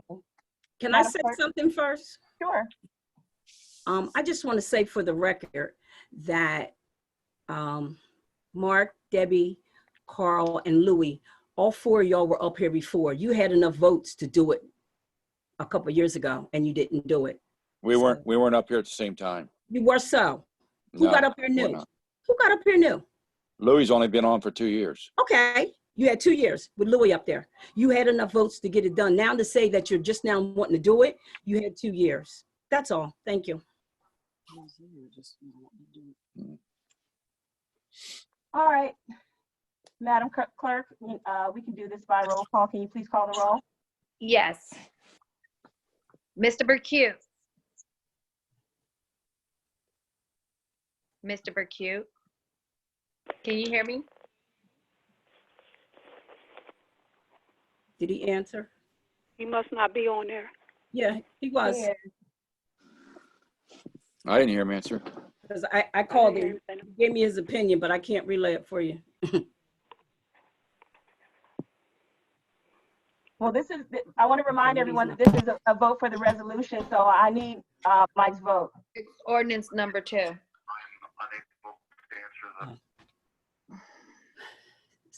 Able to answer? You know what? I just want to say something. I want to make a motion to table this until the next meeting because I haven't had an opportunity to review the previous ordinance or this new revised ordinance, and I want to know. I want to read it. I mean, it seems like you have all had discussion about this, and this is the first that I've heard about it. So, you know, I think it would have been fair for all of you to reach out to me. You know, especially if it's nothing personal, you know, I would have thought that you would have all reached out to me and we would have talked about this and you could have voiced your concerns and we could have all talked about it and I wouldn't be sitting here in shock, you know, So Mayor, that's under. Make a motion to table it until the next meeting so that I can have the opportunity, just like you guys all wanted to have the opportunity to review the business administration role that I had put on the agenda without talking to you all first. You all made a valid point. You needed time to review things. And I think I deserve the same right, especially as the highest authority in the town. I am the mayor, so I think I at least have the right to review that. And I make a motion to table this until the next meeting. Mayor, I have a question. I agree with you 100% if you just now. So you're saying that yesterday was the first that you had knowledge of this being on the agenda? No, yesterday was the first. I heard about it. I heard it was put on the agenda. I was called and told it was put on the agenda, but I'm saying yesterday was the first time I laid eyes on it to read it, to see what it said. Okay. So I'd like to ask for a motion to table it. Motion. Can I have a second? I have no problem with it, Mayor, because this is the first time I've seen it today. That it was on here, so I have no problem with it being tabled, so you can look at it. So is that a second, Ms. Scott? Yes. Okay. All in favor to table? You need to take a poll vote because you can't hear people. Mr. Burkett. Miss Mincy. Yes. Mr. Oliver. No. Mr. Pasquale. Mr. Pasquale. I don't hear him. Miss Scott. Yes, I'm in favor for her to she can table it so she can look at it. Mr. Washington Jr. Yes, I don't have a problem with it being tabled for her to review it. What were the votes? I didn't hear them all. It was Mark Oliver, yes. No, it wasn't. I mean, No, it sorry, wasn't. Carol Mincy, yes. Mark Oliver, no. Miss Scott, yes. And Mr. Washington, yes. And Lou Pasquale didn't respond, and neither did Mike Burkett. Yeah, we need one of the. Can I respond now? Yes. No. There you go. We need Mike to respond. Otherwise, the motion doesn't carry. It's 3-2, isn't it? Yes, so we would need Mr. Burkett to respond. What is he saying? You sounded like a cow. You know, can I say something? I think that we should. What's that? I think that we should get Mike Bercute a phone. I put him on my plate. I can't hear him. Yeah, well, I was going to suggest the same thing. He may be better just calling in. Can you call in, Mike, or can you just Mr.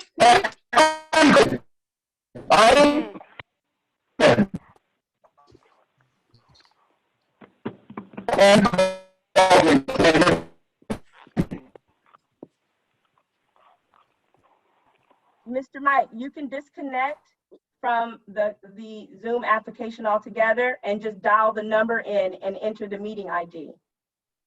please? We'll be on here till 10 o'clock. While we're waiting for him, Madam Mayor, can I just bring us back to the ordinance 1?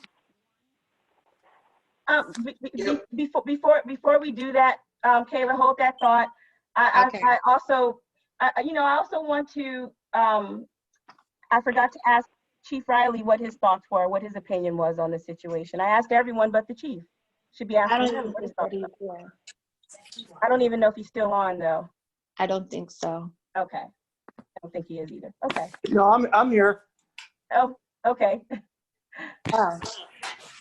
As discussed last week, Mayor, I know this came up last year as a lieutenant, as I explained to you, and I feel the same way as it should be a committee of 3, as I explained to you last week, and I'm only one man's opinion.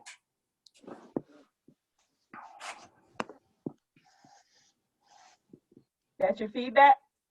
Yes, ma'am. Okay. So Mr. Bercute is calling my cell phone. So what you can do is put it on speaker. Okay, hold on. Hold on.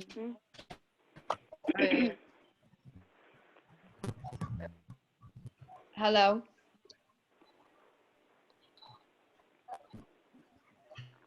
Hold on.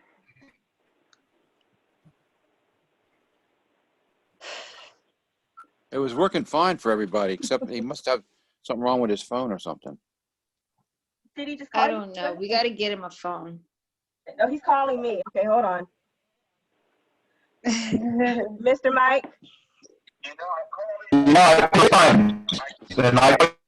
Same thing. That's not either. Why is it Okay, go ahead, Mr. Mike. Can you guys hear him? Go ahead. This is Mike Bercute. I want to table this ordinance. This ordinance is strictly political. It has nothing to do with the job that she's doing or the way it's political. I want to see what's going on.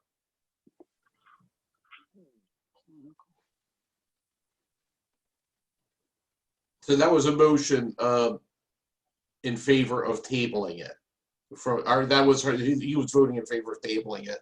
I think that's So that was 3 to 3. Right. So the mayor will have to vote to break the tie. Okay, and I vote yes to table it.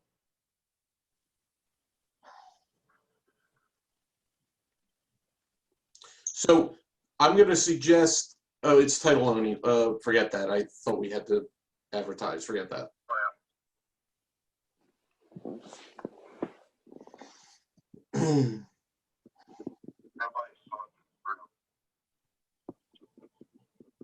So did you guys get that? No. I said I make a motion to table it, so I vote yes. I'm breaking the tie. So it's tabled. Yes. I don't know where there was a tie. It was 4-2, but somebody's not paying attention.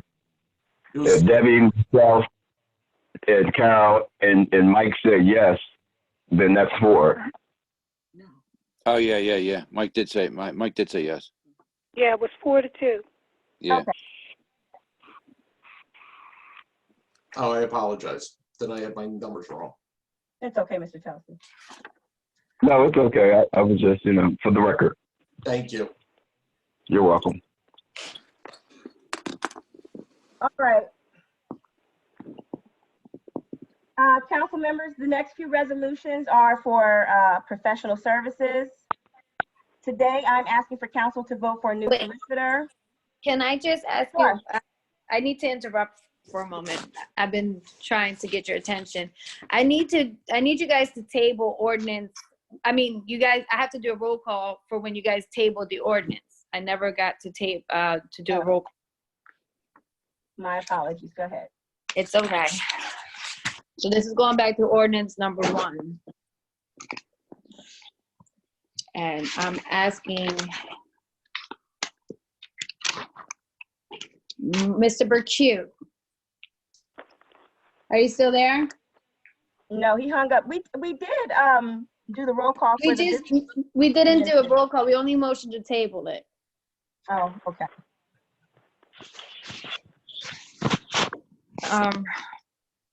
Mr. Burchue? Let me call him back. Hold on.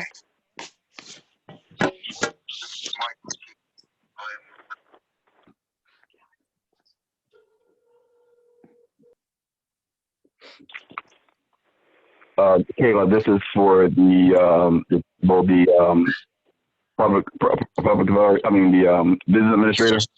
Yes, for when you guys motioned to table it, the mayor never requested a roll call, and I didn't really get a chance to ask a ring. I tried to send her a private message to remind her.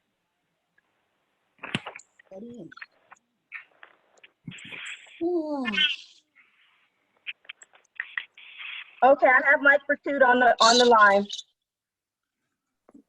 Okay. Mr. Burchue.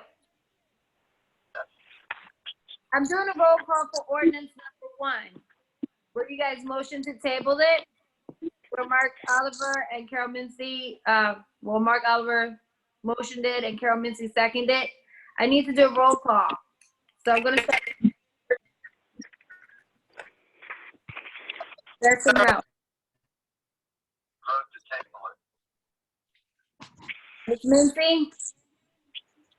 Yeah, motion to table it. Yes. Mr. Oliver?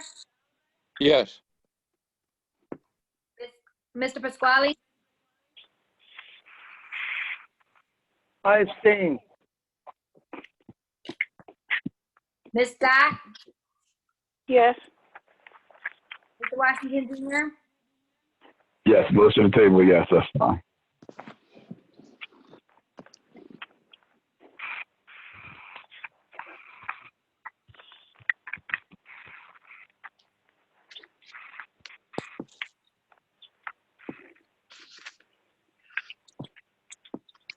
Okay, so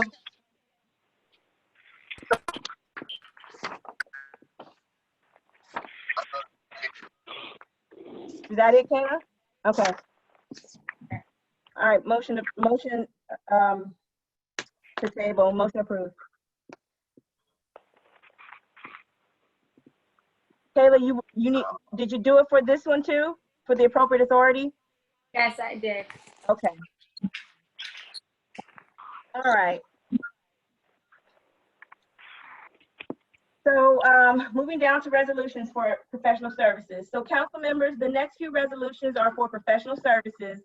And today I'm asking for council to vote for a new solicitor, an auditor, bond counsel, engineer, grant writer, and other things. Although these votes would typically be in January, I have had the unique opportunity to observe and work with almost all of the vendors. And some of these positions are the same as they were in 2019, and others are new. I do have some serious concerns about the effectiveness, cost, professionalism of some of the current vendors. And, you know, I was a change candidate, and now this is one way that I plan to make change, is to bring in new vendors. All information about the vendors has been shared by the clerk. It was shared in December, and it was shared again in January.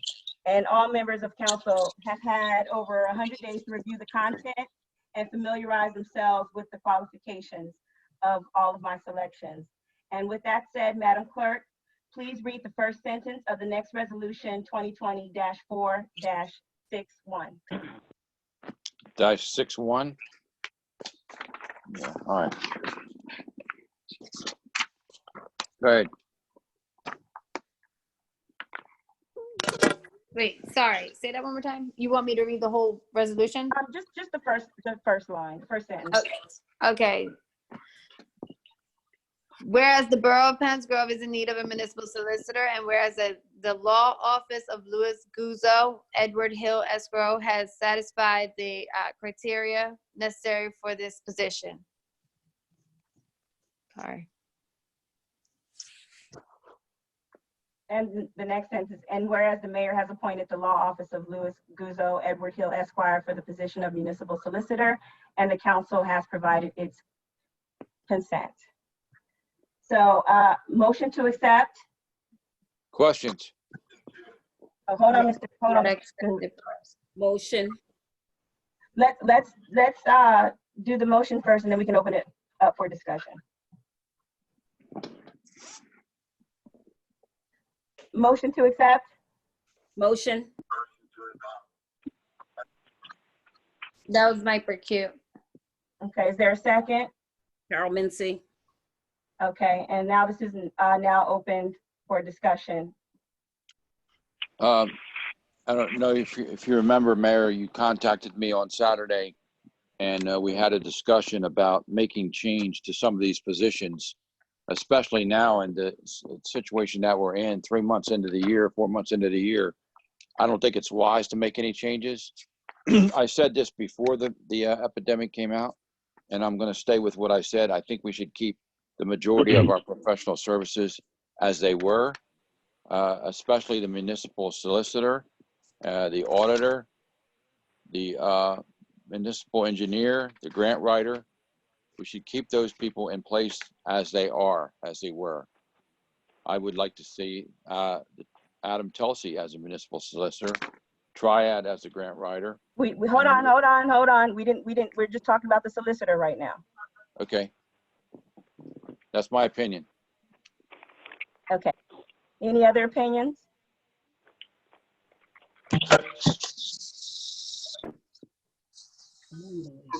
Okay.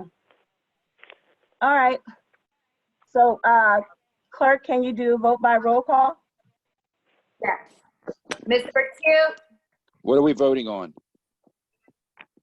Are we voting on Louis Guzzo, or are we voting on making that a change to somebody else? No, we're voting on Louis Guzzo. This is my choice. You guys have the option to either vote yes or vote no.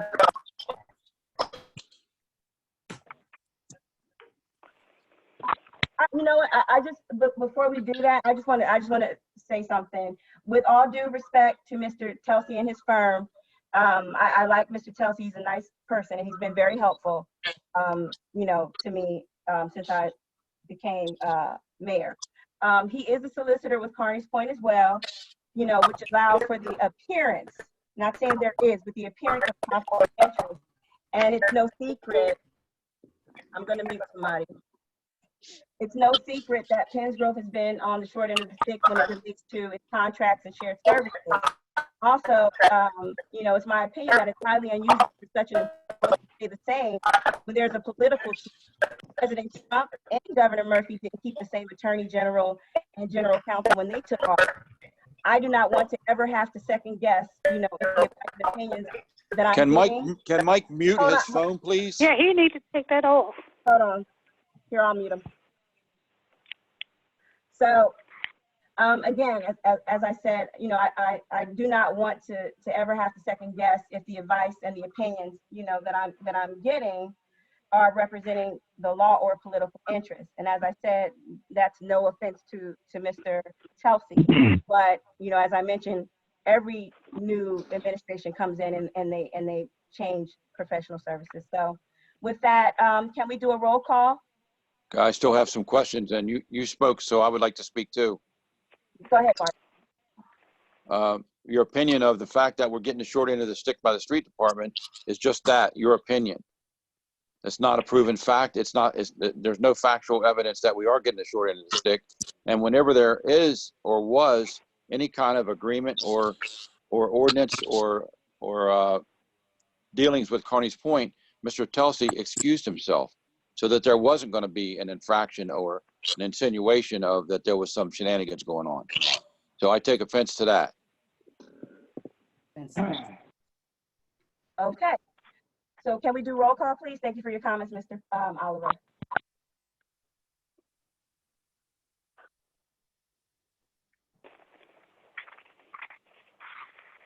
You gonna do a roll call? Yeah, you can do roll call. Mr. Bercute? Miss Mincy? Yes.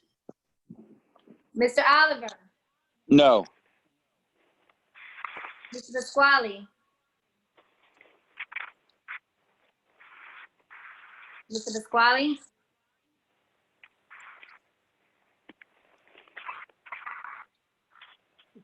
Mr. Pasquale, you have to take your phone off mute if you're speaking.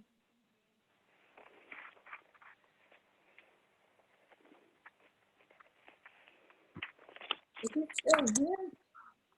No. Sorry, I was having a technical difficulty. Miss Scott? No. Mr. Washington Jr.? No.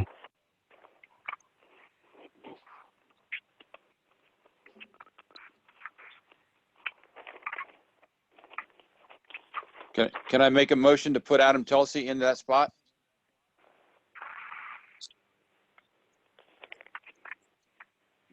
He's already in there.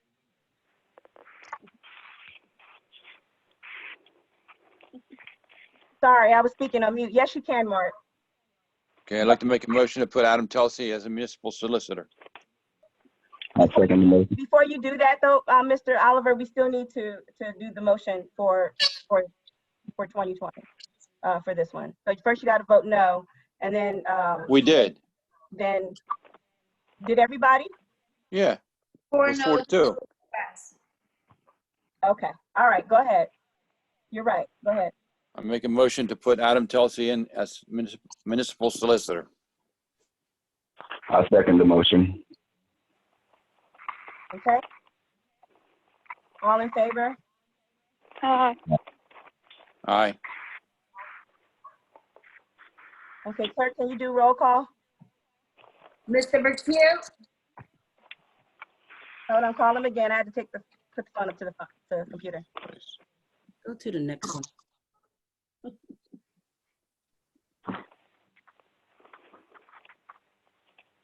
Move to the next person. Okay. Miss Mincy? No. Mr. Oliver? Yes. Mr. Pasquale? Mr. Pasquale? Go to the next person. Okay, here's Mike Berkut.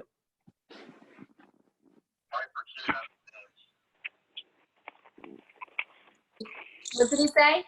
He abstained. Abstained. Yes. Yeah, because he can't do it. No. Mr. Pasquale? I abstain.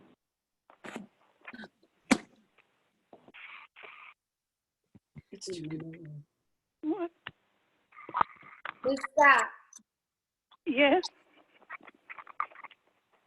Mr. Washington Jr.? Yes. That's right. That's good.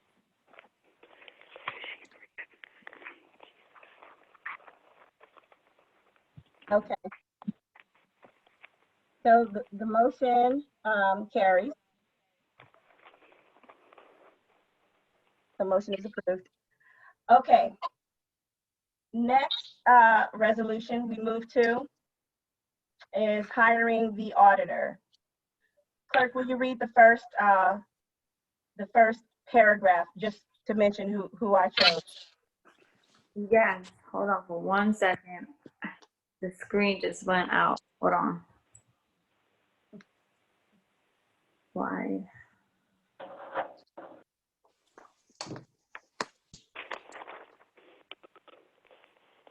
What is going on here?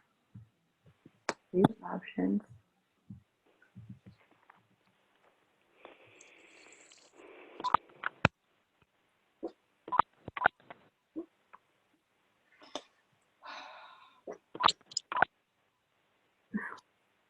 I'm sorry. Okay. I have a question about the previous resolution, but before we do that, so the resolution to hire the auditor, whereas the Borough of PENNS Grove is in need of municipal auditing services, and whereas Bowman and Company has satisfied the criteria necessary for this position, and whereas the mayor has appointed Bowman and Company for the position of municipal auditor and has provided its consent. So I'd like a motion to entertain. Can I have a motion? Motion. A second? Was that Carol Mincy that motioned it? Yes. Okay.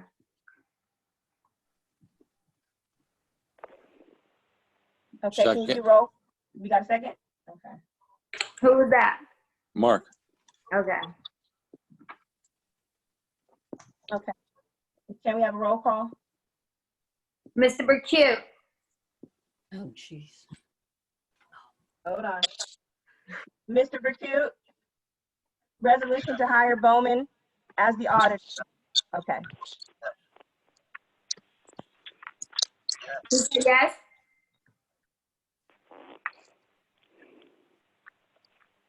What? That was a yes, Kayla. Okay, thank you. Miss Mincy. Yes. Mr. Oliver. Yes. Mr. Pasquale.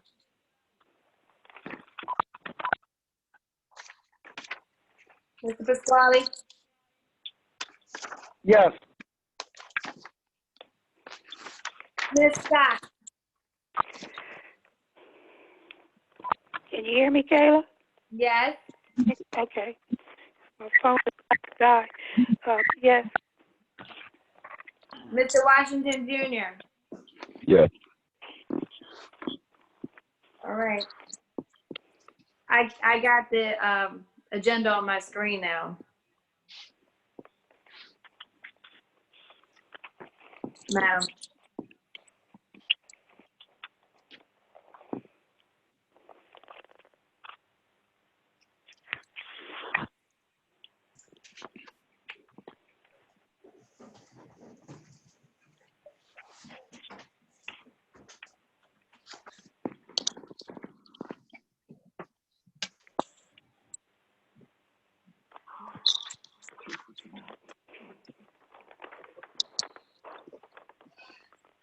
Mayor, we're waiting on you. Somebody needs to give him a lesson on how to communicate. Don't put that in. Don't put that in the record, Kayla. It's already recorded. Oh my God.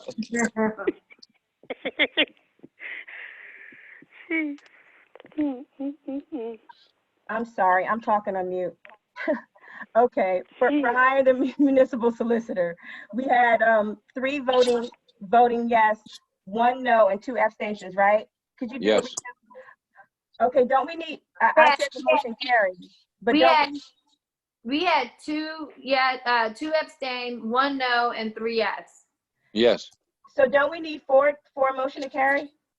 You had 4 people vote. You don't need 4. You need a majority.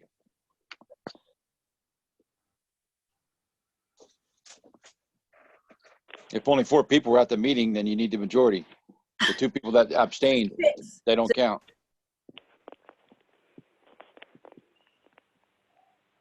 Okay.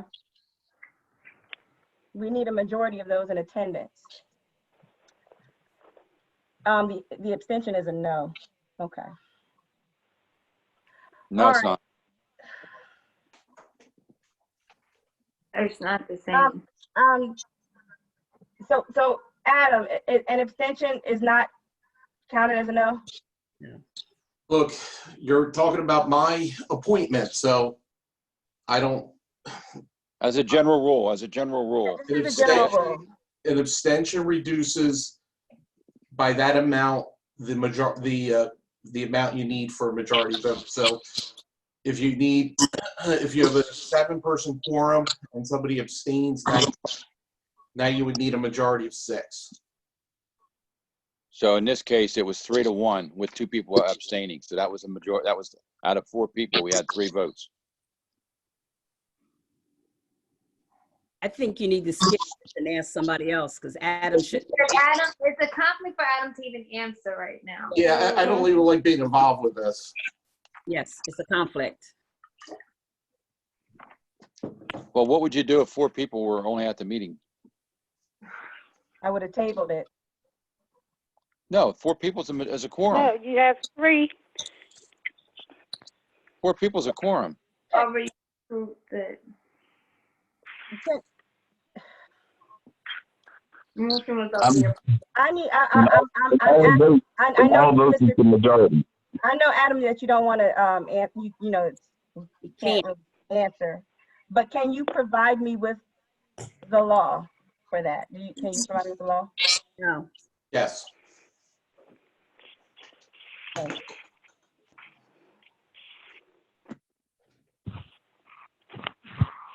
But you guys already motioned to approve it now. So, well, for this one, I want to table it, and I want to get the advisory opinion from the Department of Community Affairs and the monitor, because I'm going by parliamentary procedure. So I want to make a motion to table this. so then we have to. We have to go back to the other one too.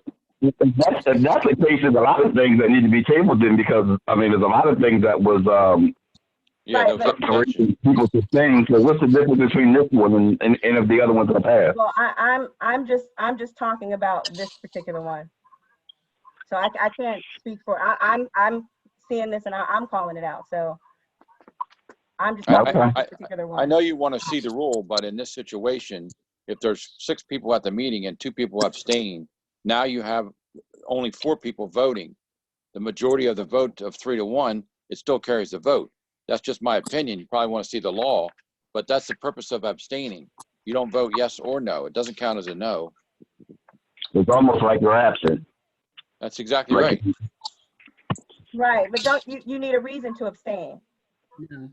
Well, they're abstaining with saying when Mike abstained, say that Adam or Adam's brother or Adam himself did work for him. He can't vote anyway because that's a not conflict. the same situation. They can no, abstain. I'm just saying if he's. Go ahead, Mark. They can abstain because they might have no opinion on it either way. They want to stay neutral, which means they don't want to be counted in the vote. Yeah, but I understand Mr. McHugh's reason for abstaining, but you can't abstain just to abstain. Like you can't do that. That's incorrect. You can abstain if there's a conflict, and I understand Mr. McHugh's reason for abstaining. But we had that's why I'm saying it like that. Right. You can abstain for a conflict.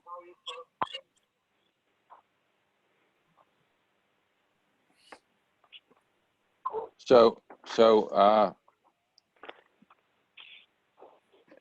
it's unfortunate that this particular ordinance is resolution is for the solicitor's position, who has to give us the opinion. But there should be a general rule that guides the majority voting rules and the abstaining votes. There's got to be a general rule that applies. I mean, this is not the first time this has happened. Right. And there is a rule, and it's called Robert's Rules of Order. Exactly right. That's exactly right.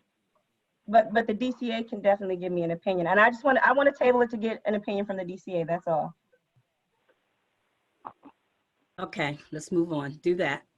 Okay, so I want to make a motion to table the solicitor position. So then we have to go back to the other ones because there were some abstains in those too.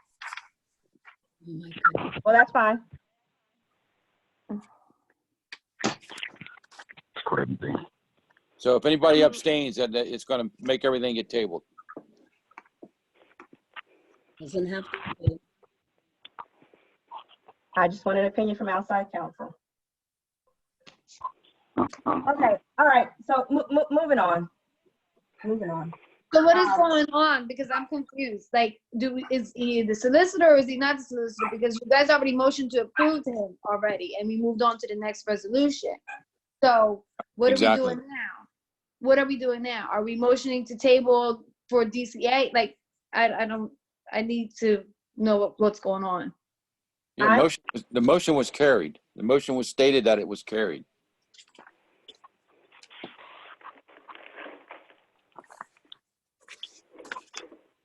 Again, I would like to wait until we get an opinion from the DCA because he is a solicitor. And I need an opinion, and he can't give his opinion. And the reason why I didn't bring this up before, because I'm thinking everything through, and I'm like, wait a minute, hold on. That, you know, you have to have 4 to carry. So I just have questions, and I just want to ask the DCA. You know, I have that right. So, but I can ask conflict counsel tomorrow. I can do that tomorrow. So you guys got a motion to table then? I'm asking for a motion to table it. All right, I'll do roll call. Mr. Burkett? There was no second. Hold on, I have to, go ahead, Mr. Baku. Wait, so you got a motion to table? Who made the motion? The mayor. She can't make the motion.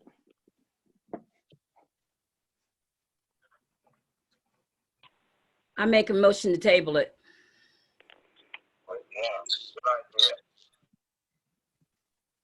We're going back to resolution 2024-61.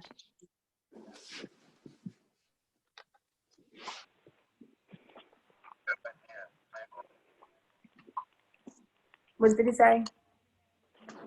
He said, good idea. I need a second.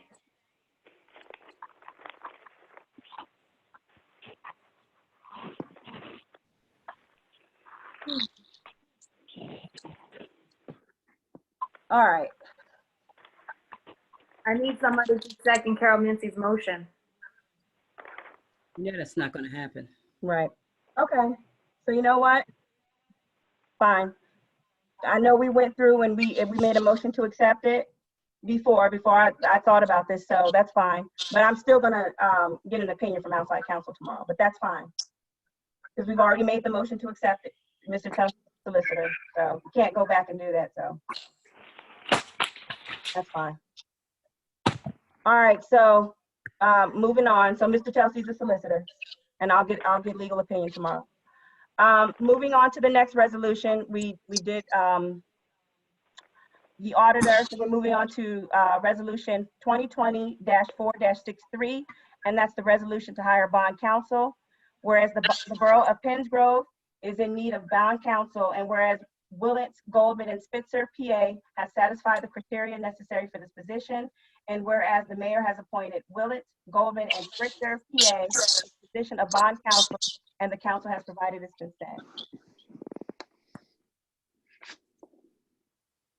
Can I entertain a motion? Motion to approve. Is there a second?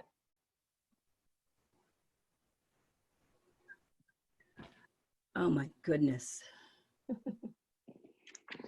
Second. Thank you, Mr. Oliver. Sorry, I had my phone on mute. All in favor? Aye. Aye. Kayla, can you take a roll call? Mr. Burkett? Miss Mincy? Yes. Mr. Oliver? Yes. Mr. Pasquale? Ms. Scott? Yes. Mr. Washington Jr.? Mr. Burkett? Mr. Burkett, your turn. We're voting on to hire the bound counsel, Willents, Goldman, and Spitzer.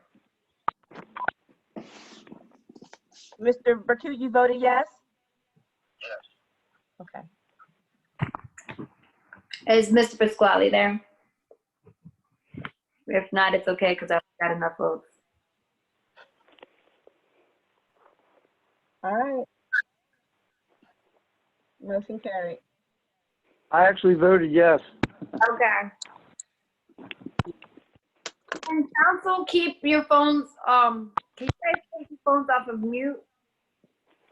Just council only and the mayor.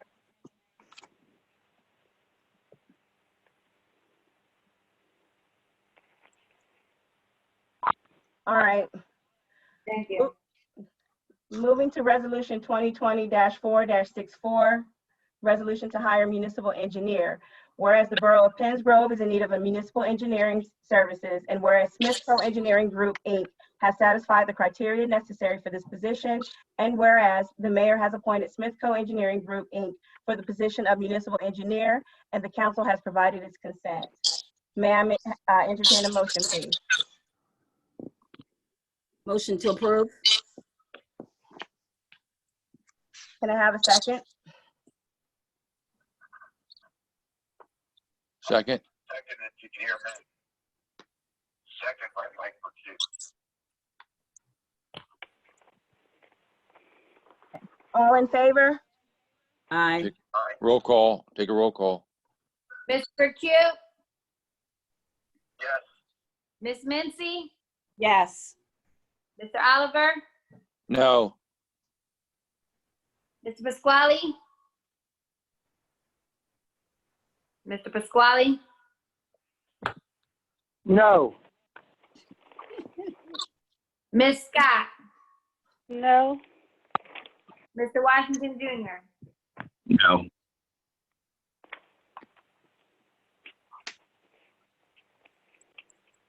I'd like to make a motion to put Sickles in that spot. I second the motion.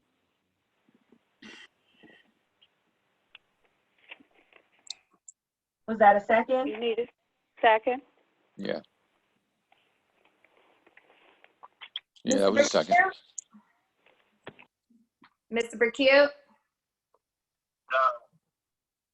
Miss Mincy, No. Mr. Oliver, Yes. Mr. Pasquale, If you can hear me, yes. Miss Scott, Yes. Mr. Washington Jr., Yes.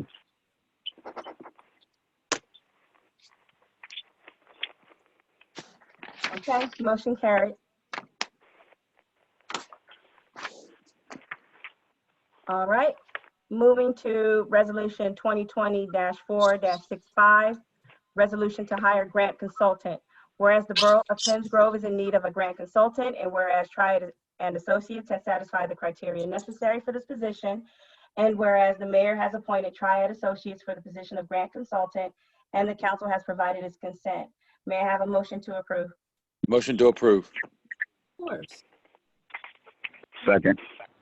Can you do a roll call, Kayla, please? yes. Mr. Burkett,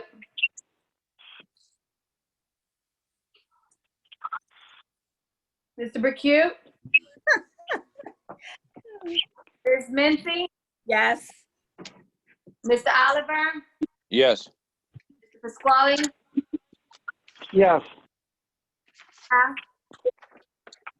he said no. He said He yes. said yes. Said yes. Miss Scott, Yes. Mr. Washington Jr., Yes. Okay. Motion carried. Okay, moving on to 2024-66, to hire a special attorney for REM tax sale and foreclosure. May I entertain a motion, please? Oh, I'm sorry, hold on, let me read this. Whereas the Borough of Penns Grove is in need of a special attorney to handle in REM tax sale foreclosures, and whereas Malamute Associates has satisfied the criteria necessary for this position, and whereas the mayor has appointed Malamute and Associates for the position of special attorney for REM tax sale foreclosures, and the council has provided its consent. I'd like to entertain a motion. Motion. May I have Second. a second?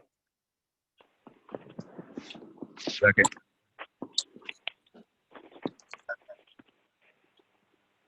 Okay, Kayla, can you do roll call, please? yes. Mr. Burkett, Miss Mincy, Yes. Mr. Oliver, No. Oh, my goodness. Mr. Pasquale, Yes. No comment. Wait, what? You either vote yes or no. You can't make comments. Well, just lost 10.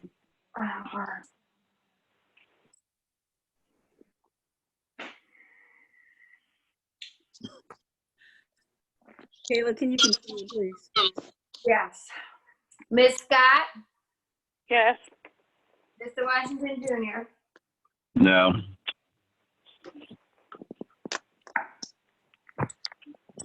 so what's the Lou Pasquale vote, yes or no? He said yes, and something about a comment, whatever that meant. Okay.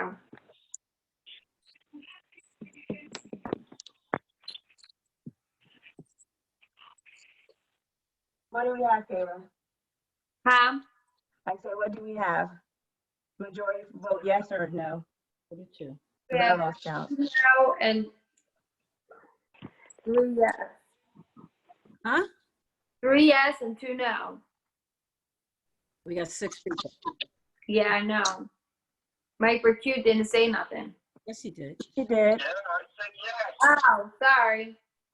Then 4 yes. Sorry. Sorry. I think you should call this meeting off. It's getting late. All right. Motion approved. Okay. Moving on to resolution 2020-4-67, resolution to hire municipal prosecutor.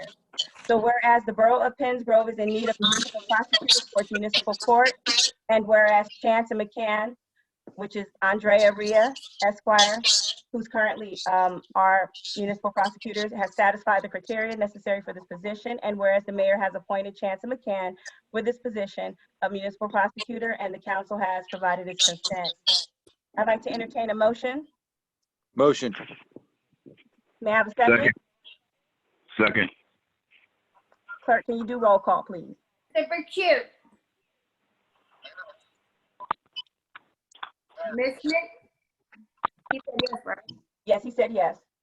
Miss Mincy, Yes. Mr. Oliver, Yes. Mr. Pasquale. Mr. Pasquale, Don't understand the problem here. Keep moving. Ms. Scott, Yes. Mr. Washington Jr. Yes. Mr. Pasquale, if you were speaking, we can't hear you. You were on mute. Okay. Yes. I keep muting and unmuting, and the phone doesn't respond very well. Why don't you just leave it unmuted? Unmute for now while we're doing resolutions. Okay. Thank you. Yeah, I didn't want to create too much more background. Okay, move on, please. I'm tired now. Okay. Motion carried. Moving to resolution 2020-4-68, and that's a resolution to hire the public defender. Whereas the Borough of Penns Grove is in need of a public defender for its municipal court, and whereas the law offices of Adler and Stommel, Terry Stommel, has satisfied the criteria necessary for this position, and whereas the mayor has appointed Adler and Stommel for the position for public defender, and the council has provided its consent. May I have entertain a motion? I make a motion. Second. Was that Carol? Yes. Okay. Public defender. What's that supposed to be?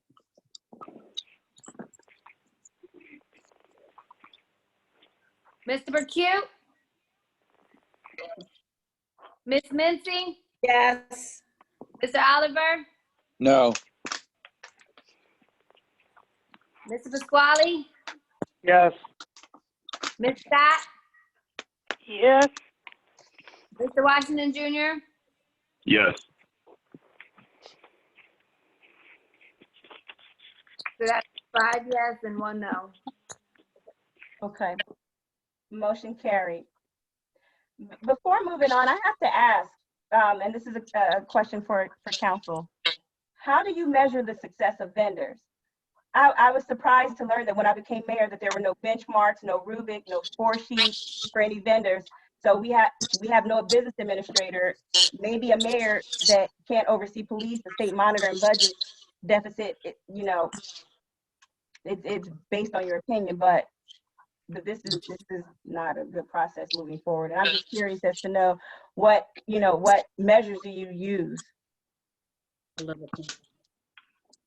In the case of the engineer, I've worked extensively with the engineer for almost 10 years, installing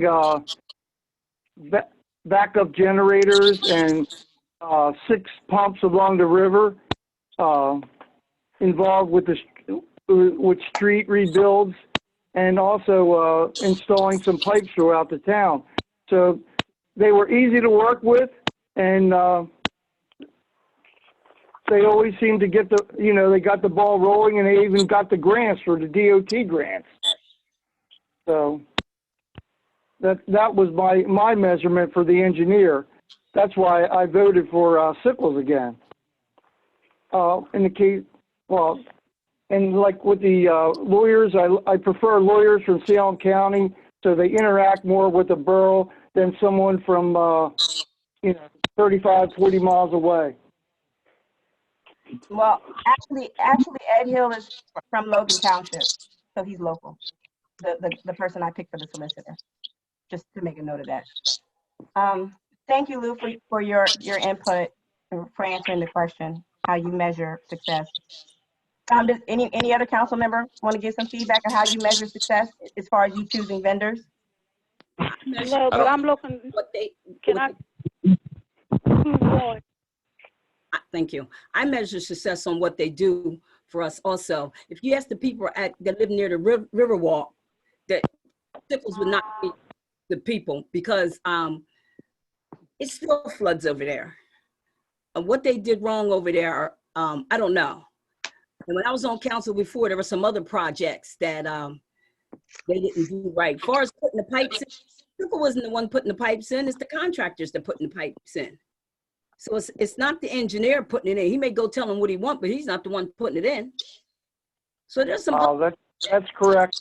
I'm talking. Excuse me. Here, designs. Hold on, Miss Carroll's talking. We have to be polite to everyone.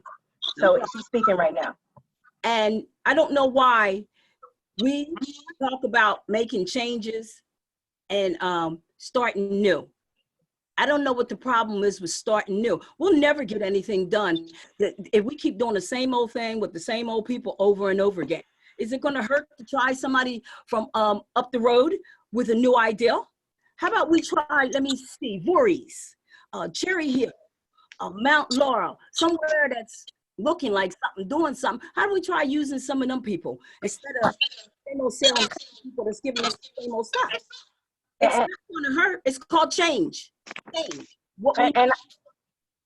I agree with you, Ms. Carroll, on that. And that was my reason for choosing Smithco for the engineer, because Smithco was very instrumental in the Camden waterfront development. So that was my idea of bringing someone who had experience in developing the waterfront. And I know the waterfront is a big subject for everyone and a big desire for everyone. So that's how I measured in making my choices. Smithco was very instrumental in developing the Camden waterfront. So, that's why I'm just wondering how you all measure success in your choices. Right. Can I input some more here on a matrix for who I voted for? Is that I usually will speak to the person that interacts with like bond counsel or some of the other positions that are up. And I ask them, have they done an excellent job or a poor job or a good job? And I go based on their opinion, not on mine, because I'm not interacting with them at all. I'm interacting with the engineer or, in the case, the solicitor. So you're saying that you ask the vendor themselves if they're doing a good job, and if they tell you they're doing a good job? No, not the vendors themselves. People from the borough who interact with the vendors. I ask them, is this company doing a good job? for reasonable cost, or have they performed, without you pulling your hair out, or have they done a good job? And that's the kind of questions I ask before I vote on any of these guys. Because some of them, the bond counsel, I don't interact with the bond counsel at all. So how am I going to, vote yes or no on it when I don't really know? So I ask somebody that interacts with them. But that's just an example, though. And like the public defender, I actually sat in court and watched him perform, and I thought he was very confident, or she was confident, Miss Ray. So based upon your choices, you are all confident that things are going very well here. The choices that you've made to keep the same vendors, you think in your opinions that things are going well here and we don't need to change vendors because things are going great, right? I think we should change vendors selectively. And in the future, we could put a matrix on each of the vendors and, put out a survey by people in the borough here that interacts with those people and collect them, and then come to our decisions in the future. And then we'll actually get real input as to the people working with them. I don't ask the vendors now, because the vendors will tell you they're great. Yeah, that's what I thought you said, so I misheard you. No. Okay. If I expressed that, I was completely wrong. Okay, thank you for your comments, Mr. Pasquale. Thank you for answering. I agree. We should have some metrics as to how they perform and how they don't perform. Include even pricing or whatever. So. Okay. But with the coronavirus, our list should be as short as possible so we can keep functioning.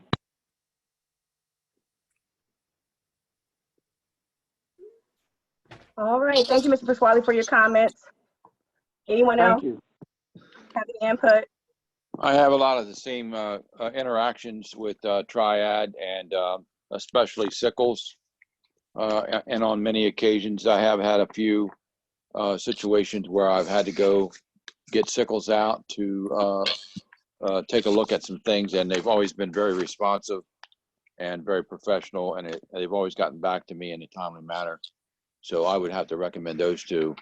As far as some of the other positions, like the bond counsel, that'd be something that Steve would have input on. I don't have input. So I kind of agree pretty much with what Lou just said. Okay. And the solicitor, from our experience with the solicitor, he's always done a good job. He's always been responsive. He seems like he knows the business of our borough very well. So that's why I voted for him. Okay, thank you for your comments, Mr. Oliver. Anyone else want to give their input as to how they measure success?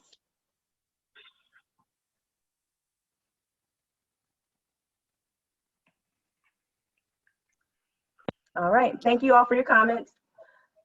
Moving on to resolution 2020-4-70. This is the resolution to hire the municipal engineer.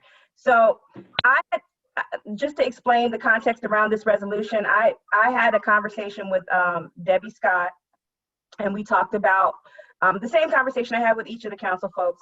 We talked about, my picks, and Debbie Scott didn't have an issue with Smithco being the engineer as long as, Sickles was kept on to finish their incomplete projects. They currently have some projects that they're working on.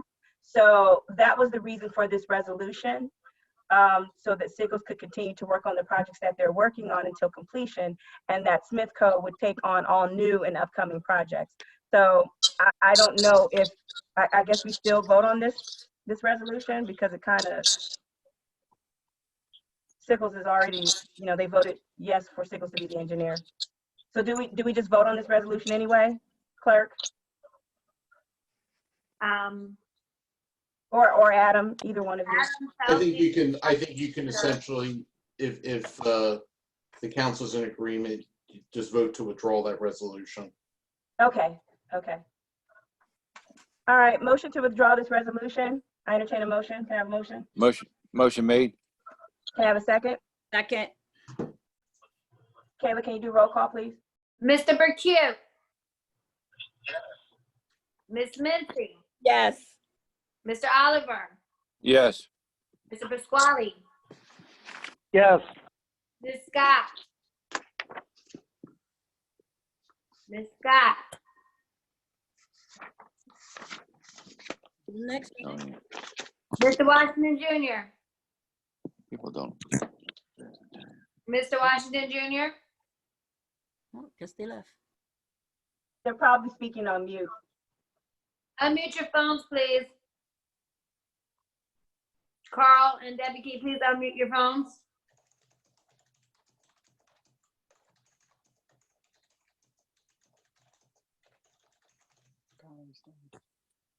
Unreal.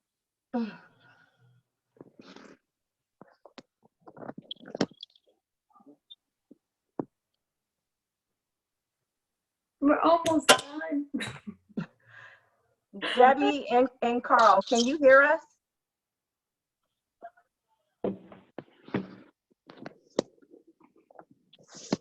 Are they still on? Because they called in, so I don't know their phone numbers. Right. It's kind of hard for me to see.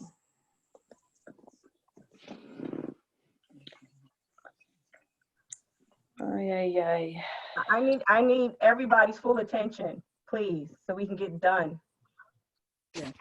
Can we just adjourn? Yeah, I don't see their names up on the screen either, so. They didn't. They called in, and I don't know their phone numbers. You still have four. You still have four people. You can still have the meeting. Okay. Just make a notation. I guess. That, just make a notation that they left after resolution 68 was approved. It's 70. 70. That's what we did last year. All right, 70. Okay, so can you just do the recount real quick? So So everyone voted yes. it was 4 yes and 2 that did not answer, which Okay. is yeah, Scott and Washington. Okay, so motion passed to withdraw this resolution. Motion passed to withdraw.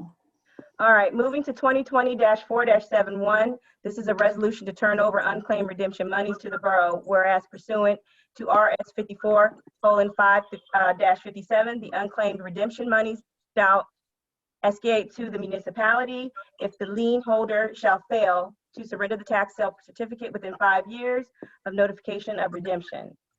Motion to approve. Can I have a second? Is there a second? Yeah, Pasquale seconded. Okay, can you do a roll call, please? Yes. I Mr. entertain a Burkett. motion.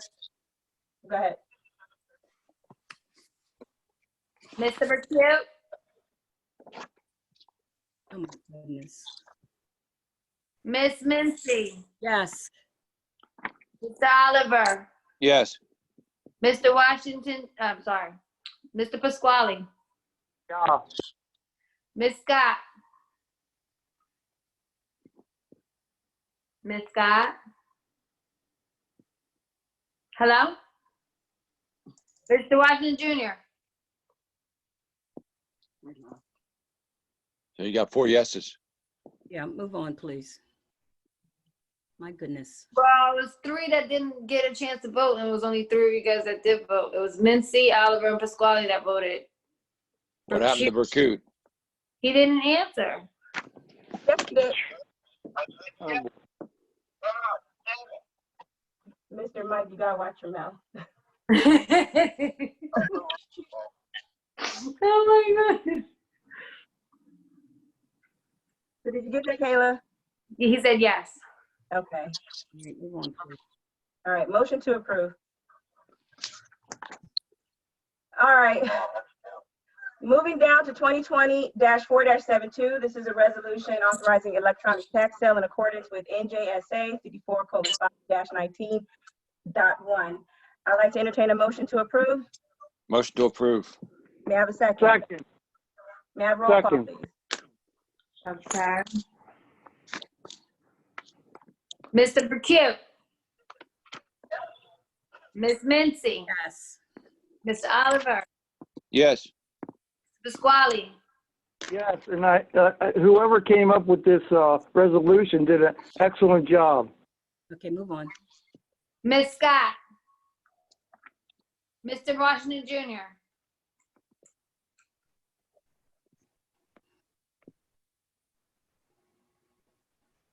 Okay, motion passed. Moving down to 2020-4-73, this is a resolution authorizing mailings and advertisement of 2020 tax sale notices. I'd like to entertain a motion to approve. Motion to approve. Second. Can you do roll call, please, Kayla? Mr. Burkett. Ms. Mincy. Yes. Mr. Oliver. Yes. Mr. Pasquale. Yes. Ms. Scott. Mr. Washington Jr.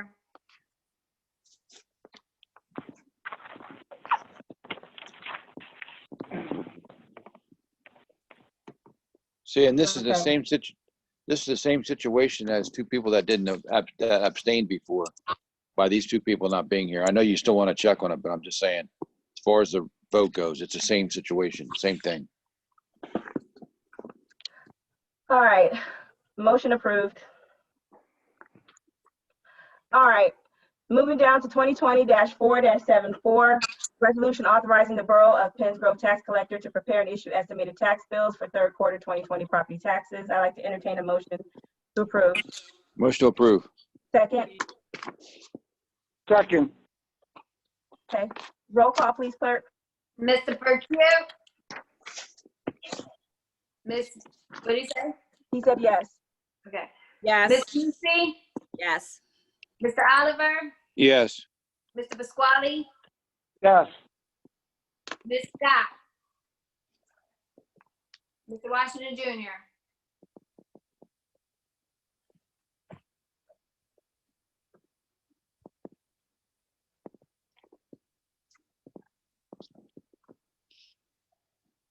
Next. That's it. I'm done doing roll call. Motion approved. Oh, boy.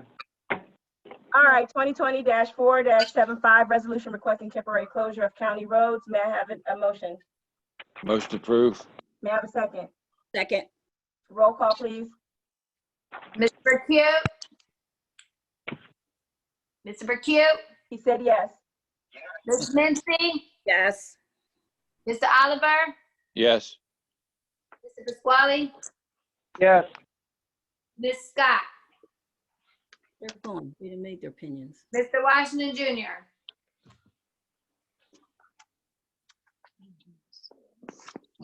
All right, motion approved. Moving on to resolution 2020-4-76, resolution authorizing an application for charitable solicitation. I'd like to entertain a motion. Motion to approve. May I have a second? Second. Roll call, clerk. Mr. Burkett. He said yes. Ms. Mincy. Mr. Oliver. Yes. Mr. Pasquale. Yes. Ms. Scott. Mr. Washington Jr.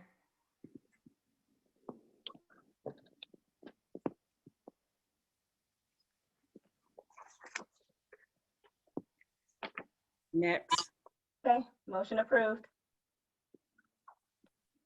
Moving on to 2020-4-77. This is a resolution of the Penns Grove Borough Council enacting strict emergency housing inspection protocol in the Borough of Penns Grove by the Penns Grove Housing Office relative to the issuance of or violations of Borough Code, Chapter 213, Certificate of Occupancy. Motion Motion to approve. May I have a second? Second. Roll call, please. Mr. McHugh? Ms. Mincy? Yes. Mr. Oliver? Yes. Mr. Pasquale? Yes. Ms. Scott? Mr. Washington Jr.?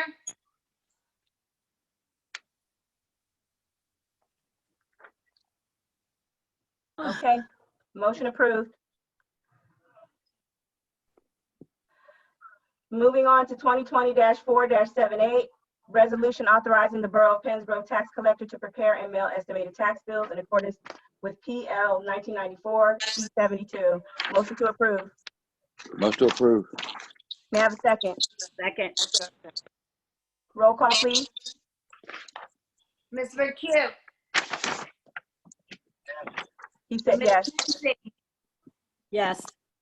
Mr. Oliver? Yes. Mr. Washington Jr.?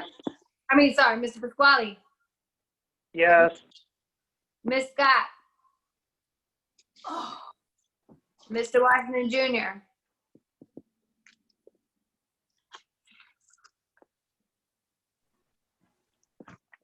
Okay, motion approved. Moving on to 2020-4-79, this is a resolution authorizing an application for charitable solicitation. Motion to approve. Motion to approve. Second. Second. Roll call, please. Mr. McHugh? Ms. Mincy? Yes. Mr. Oliver? Yes. Mr. Pasquale? Yes. Ms. Scott? Mr. Washington Jr.? Okay, motion approved. 2020-80, resolution authorizing an emergency temporary resolution, NJSA 40A4-20. May I have a motion to approve, please? Motion to approve. Second. Second. Roll call, please. Mr. McHugh? Ms. Mincy? Yes. Mr. Oliver? Yes. Mr. Pasquale? Mr. Pasquale? Yes. Ms. Scott? Mr. Washington Jr.? Okay, motion approved. Moving on to 2020-4-82, resolution approving promotion. What about You skipped over 81. Skip something? 81? Oh, sorry. I thought I just read that one. Oh, no, I didn't. Okay. 2020-4-81, resolution appointing fund commissioner to the Southern Coastal Regional Employee Benefits Fund. Motion to approve? Question, can you tell me what that's for? Have we ever had that before? Yes, we've had. You guys are supposed to name a fund commissioner, and it can be anybody on council. It's something that we do every year. It was, All right, motion to approve. well, we got to name somebody first. Oh. So who are we naming? Which council member? I named Lou Pasquale. Was Mike Burkut, no? Yeah, Mike Burkut's fine. I'm not sure, but Give Mike something to do. He's bored.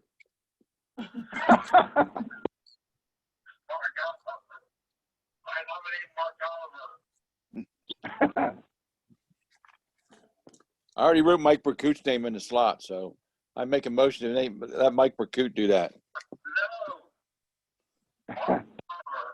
Okay, we gotta make a choice, guys, so we can move on. So, Mr. Mike, are you gonna take on this?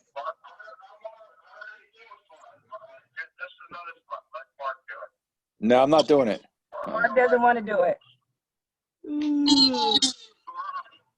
Lou, do you want to do it? oh my goodness. I know I'm going to get killed with the equipment over at the Public Works, but I'll possibly do it, yeah. if, everyone's stepping back. Yeah, I'll do it. All right. Way to go, Lou. I'll take one for the team.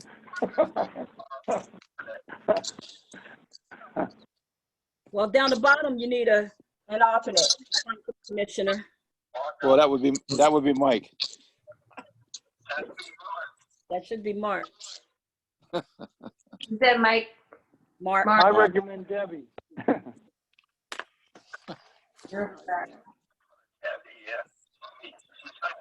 So Mark, are you gonna do it? Are you gonna be the alternate? Yeah. Yes. All right. Yes. Okay. Mike, you're going to be the alternate? Please move on to the next one. Right. Do we have to do roll call? Who's the alternate? Mark Debbie. Oliver. Debbie. Mark Oliver? Yes. Okay. All right, Okay. so we got a motion it, you guys. Motion to approve. Motion to approve. Second. Roll call, please. Mr. Burkett? Mr. Burkett? He said yes. Miss Mincy? Yes. Mr. Oliver? Yeah. Yes. Mr. Pasquale? Yes. Miss Scott? Mr. Washington Jr.?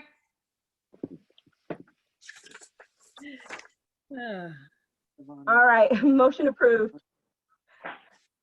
Okay, moving on to 2020-4-82. This is a resolution approving promotion. Can I mention something here on this one? Yeah. Make it short. We have to adopt it first.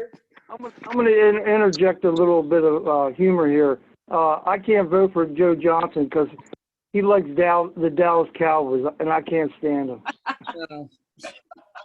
I'm just kidding. No, he's a very good guy.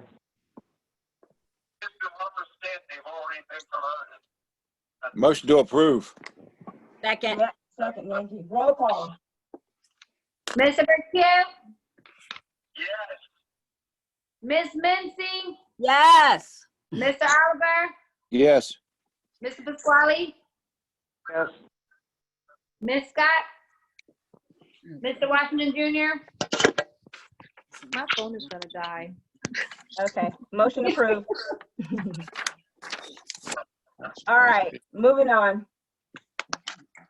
Oh, gosh. My bedtime. Resolution 2020-4-83. This is the resolution approving promotion of Anthony Minguez. Motion to Motion to approve. approve. Second. Second. Roll call. Mr. Burkett? Miss Mincy? Yes. Mr. Oliver? Yes. Mr. Pasquale? Yes. Miss Scott? Mr. Washington Jr.?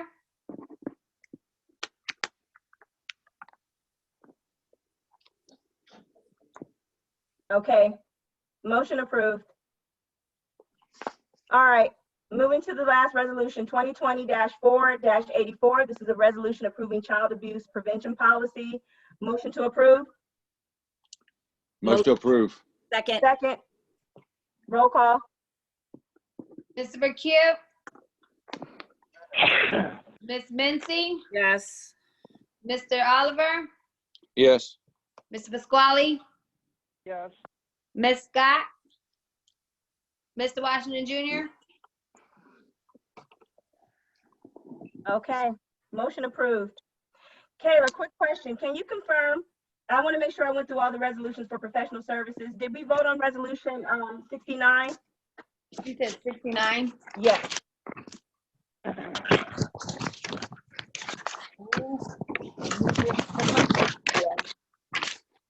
This is 6. No, we did not. Okay, Yeah. let's go back to resolution 69. I felt like I skipped something, so hold on, let me go back. Skip one? 69. Okay, hold on. Okay, yeah. This is resolution 2020-4-69, and this is a resolution to hire special attorney for tax appeals. Whereas the Borough of Penns Grove is in need of a special attorney to handle tax appeals, and whereas, and it should be Daryl Roan of Malamute and Associates has satisfied the criteria necessary for this position, and whereas the mayor has appointed Daryl Roan of Malamute and Associates for the position of special attorney for tax appeals, and council has provided its consent. I'd like to entertain a motion. So move. But we did that. No, we did 66. Are you sure? Okay. Okay. May I have a second, please? Second. Okay. Can you do roll call, Kayla, please? Yes. Mr. Burkett? Yes. Miss Mincy? Yes. Mr. Oliver? No. Mr. Pasquale? Yes. Miss Scott? Mr. Washington Jr.?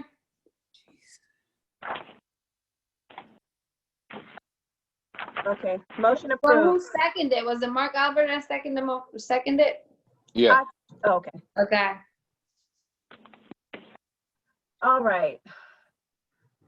Down to the bottom. We're almost done. Still got open session. Ay, ay, ay. Ay, ay, ay. Okay. Moving down to new business. Is there any new Dana, business? before we move on, the resolution approving child abuse prevention policy, where did that come from? I thought we had tons of laws on child abuse, but maybe not. It's something that Jif put in. Yeah. Oh, okay. Most municipalities have it and we don't. Oh, okay. So we weren't didn't have it on our books. Okay. Yeah, I was just wondering where that came from. Keep going, LaDaena. Okay. All right. Moving on to new business. Do we have anything from the housing official? Additional hours? I'm going to talk on the housing official and the appointment underneath that. The as you all know, well, most of you on council should know that there's a resolution out there that we can go after these abandoned buildings and they can pay us for these abandoned buildings. The other monitor that we had suggested that hire somebody for 4 hours a week to do that job. The other townships are doing that. We were going to do somebody else, but I talked to Steve, so we're looking to put in to hire somebody to do it for 4 hours a week. Just a part-time job, and they will collect the money from all these abandoned properties that we have sitting around here. I've been told that some of the mortgage companies and the banks be calling, but we haven't had it set up, so it's like we don't want their money, but we do want their money. So that's what the additional hours for the housing officer / person will be. How many hours? 4 a week. That's enough? Is that enough? Well, it's just a part-time job in all the townships. It's just a part-time job. All right. The other thing is housing inspectors. We can charge landlords $100 a year as long as we do inspections. Our housing officer will still do what he's doing, but we will hire 2 part-time housing inspectors to do, can y'all hear me? Yes. To do the housing inspections. Nothing comes out of our pocket. The money from with the landlord registration fee can only be used to pay for their salaries. So it's nothing coming out of our budget. It's coming from the landlords. And you have to do yearly inspections in order for them to be able to pay this yearly registration fee, which we know we need. A lot of landlords aren't doing what they're supposed to. And it's not a 3 or 4 year thing. It's a 1 year thing that needs to be done badly in this town. So they wrote an appointment, but we need to put in just to be able to hire 2 people. I talked to Steve. He hasn't gotten back with me yet on how many hours we would put them in for, but it's nothing that comes out of our budget. And it's stated that the money that the landlords pay, the $100 a unit, can only be used to pay for the housing inspectors. So it's a win-win. We get houses inspected every year and we don't have to pay for it. Yeah, that's good, Carol, because I remember a couple of years ago, we kind of got in a jam. A lot of municipalities did because they were taking the money, but they weren't inspecting the houses. Yeah. So that's good. That's a good idea. So are we getting a motion to approve the housing official separate from the appointment hire? This, Or do you want to hire the 2 inspectors or housing inspector? Wait a minute, Louis is talking, I can't hear him. Yeah, I was going to interject something here before you move on. With the housing official, we can charge corporations like the mortgage companies and banks, and we can even take them to court, and we have no teeth to actually get them to pay the money. So they can actually. That's what that person will do. They'll request the money, yeah, but if they don't want to pay it, we have no teeth to, to be on the books if they own a certain amount of money, but if they don't pay, they don't pay. When it's looked into. Because it's a corporation. Okay, well. And the other part about the housing inspectors, this is for apartment buildings or whatever. And go ahead. The second part, the appointment to hire a housing inspector this is for apartment buildings, right? No. That they'll do re-inspections, or it's for everybody. They'll have to have a license every year to get continue on with their rentals. It's for any landlord. Yeah. They actually have to go into each one of these places and inspect every year. We know that. That's what we haven't been doing. So that's why we're hiring 2 part-time, because we got I think I was told about 1,400 rentals. So we need 2 people to get this done. Yeah, I agree, Carol. That's a good idea. I would be for if it could be done every 2 or 3 years or 4 years, but I think they're going to accomplish it in 1 year. If they don't accomplish it in 1 year, then we're going to get sued again. No, the only reason we got sued before was because there was a state mandate that we weren't doing the inspections. Well, we only had one person doing the inspections, and she was overwhelmed. So, well, that's what happened. The housing official will stay as the housing official. Whatever he's doing, he will continue to do it. These 2 people will concentrate just on that. Yep, I agree. And if we don't start till July, well, they got from July to next June to hit all these people. Then they start again. And if we find out the hours we giving them is not enough, then you give them some more hours. But you got to start somewhere. I make a motion that we approve both of these positions. I second that. Roll call, please. Mr. Bakir? Ms. Lindsay? Yes. Mr. Oliver? Yeah, yes. Mr. Pasquale? I abstain right now on both of these. Now, why would you abstain? That means we can't approve it. Ms. Scott?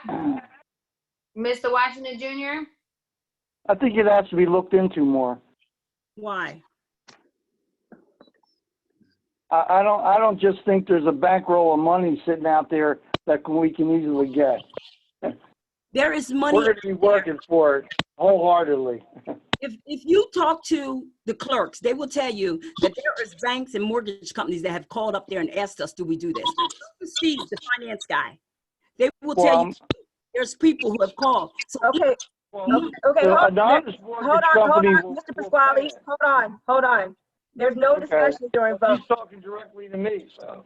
There's no discussion, Mr. Pasquale, there's no discussion during voting. We're trying to vote. Okay. Okay. Well, how can she speak and I can't? Well, I stopped talking. She was answering your question. So it's not, the debate is over. We just need to vote on it. So Kayla, call the vote again, please. The roll call. Ms.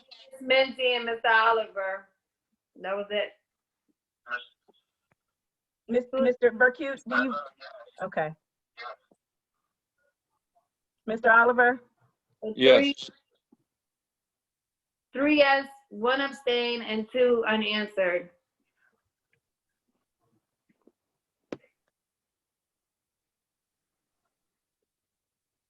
Well, change ain't change until you change it. That's all I got to say. Oh, I'm sorry. I'm not allowed to talk.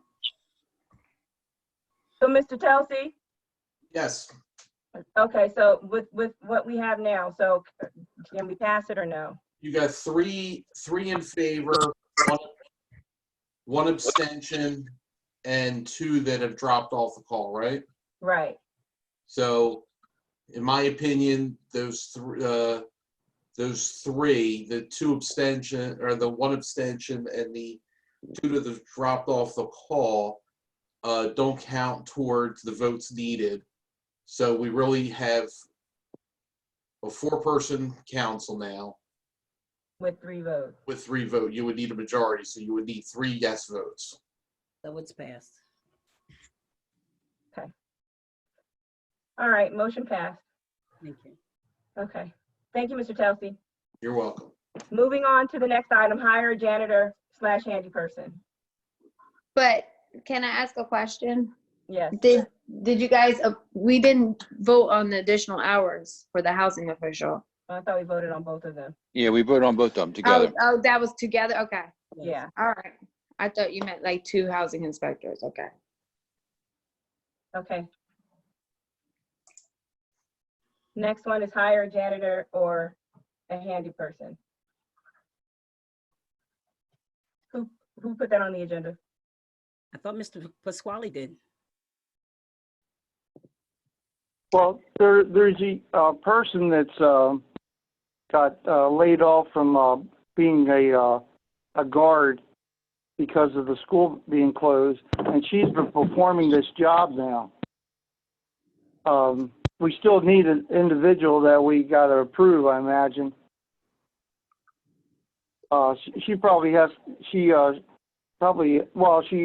If she passed the background test for being a school guard, she ought to be able to pass the test or the background test for the janitor. And she's been doing the job as of now. But I didn't think she was staying. I thought she was going to leave when school opened back up. Probably so. But I thought we'd, let her perform the job so she has an income until, she goes back to school. And then we could get get a person, Okay. and hire, a permanent person. So are we still going to put out now to hire a janitor handy person? I mean, we could put it out. Well, I would not probably do it until like the beginning of August. Well, you want to put it out before that because we only have a meeting once a month. You got to put it out and advertise. They got to put it in, then you got to come back to vote on it. So it'll probably be about July, August. We could always do it in July if the process is that slow. Okay. Mr. Telsey, should there be resolutions for these? For like the housing official appointment, to hire housing inspectors, the janitor, should there be resolutions for those? It's not necessary. We typically haven't done it for those types of positions. It never hurts, but I don't believe it's necessary either. Because it's part of the meeting, it's recorded to be in the minutes. I see Stephen Lab is trying to, he's raising his hand. Okay. Mr. Lab, did you want to speak?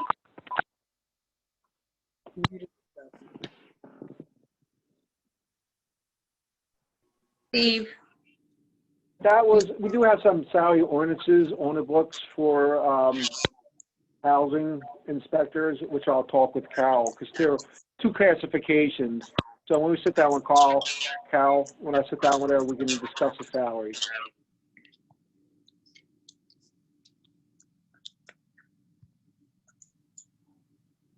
Okay. So motion, did we already vote on this? Motion to approve? Motion to approve the janitor? Yeah. We didn't. Okay. I have to entertain a motion? Yes. I'd probably approve her on a temporary basis. Can I have a second? Second. Kayla, can you do roll Well, call? who are you guys approving? Is it the woman? Yes. Okay. Mr. Burkett? Miss Mincy? Yes. Mr. Oliver? Yes. Mr. Pasquale? Yes. Miss Scott? Mr. Washington Jr.? Do we have DCA approval for the hiring? If not, we should make sure it's subject to approval. Subject to approval. I don't think we have DA approval, no.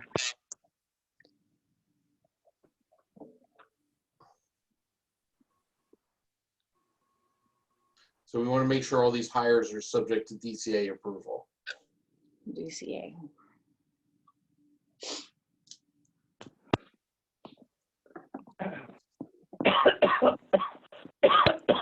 Okay. What are we doing? I don't know, but it's past my bedtime. Way past everybody's bedtime. And going forward, I'm restructuring the whole meeting. Like, we can't do this anymore. Like, we need, this is too much. So, okay, motion. So we approve this motion, hiring of the janitor. Rabies. What's her name? What's her name? Don't know. Una? Ask the chief. Okay. That was Mark Oliver and Pasquale. I want to make a note. I just want to ask council, please do not add positions to the agenda without prior DCA approval. So some of these issues can be discussed, in committee meetings. The public has been waiting patiently, so I don't want to drag this out. Excuse me, Mayor. Yes. The woman who's doing the cleaning right now, her name is Roberta Van Sickle. Roberta Van Sickle. Okay. Thank you. You're welcome.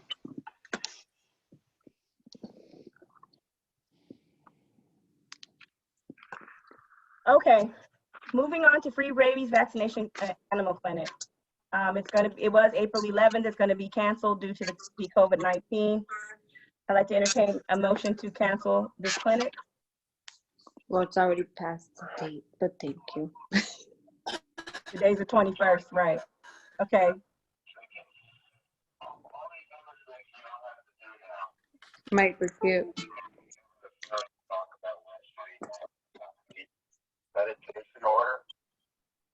Mediation order.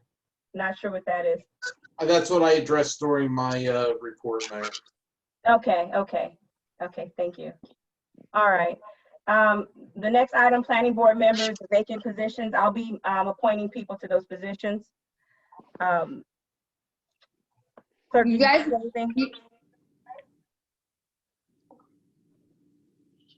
what was that, clerk?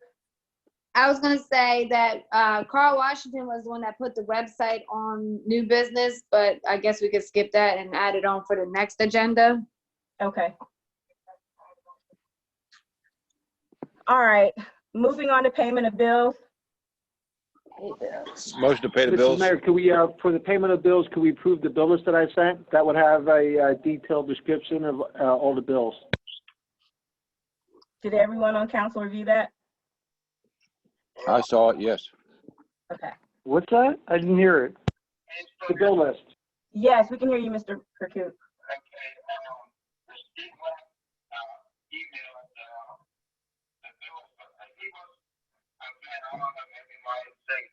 Whatever program he's using, I couldn't open the list of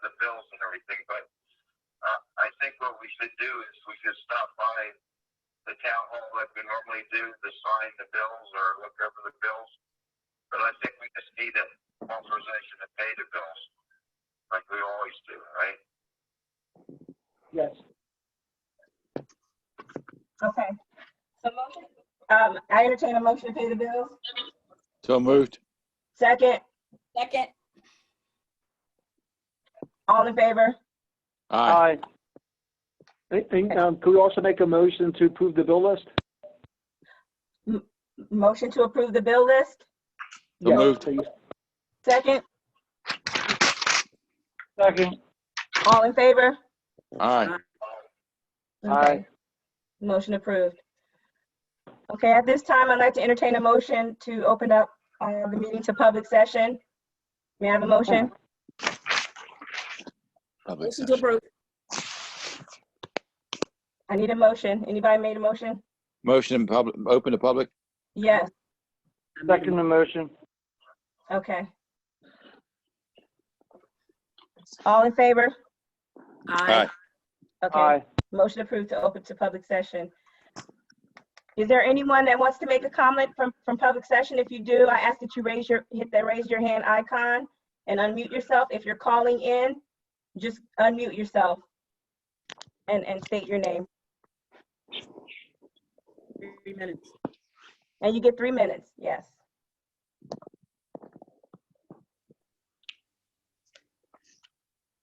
Anyone for public session? Anyone want to make comments or ask questions?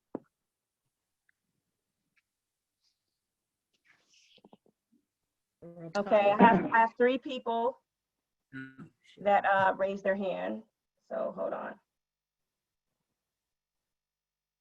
It's only Sean Brown. And it's IS. There's Sean Brown that raised their hand. Is there another person? I thought I saw 3. Okay, Mr. Brown. Hello. Yes, good evening. Good evening. Can everybody hear me okay? Yes. For some reason, Kayla, I just see you. Yeah, how's it going? First, I want to just say that I hope everyone is healthy and well. I haven't really traveled much or been out of my house much in the last few weeks, but it's really good to hear the energy in the meeting. So many people seem to be energetic. I just want to also say, though, I have been to many council meetings in the state of New Jersey, Philadelphia, Chicago, Detroit. I got my degree in public policy and public administration and studied community development. And some of the things I hear tonight from a few of the council members, some of which my understanding is that they are educated, is just very, very shocking and disappointing.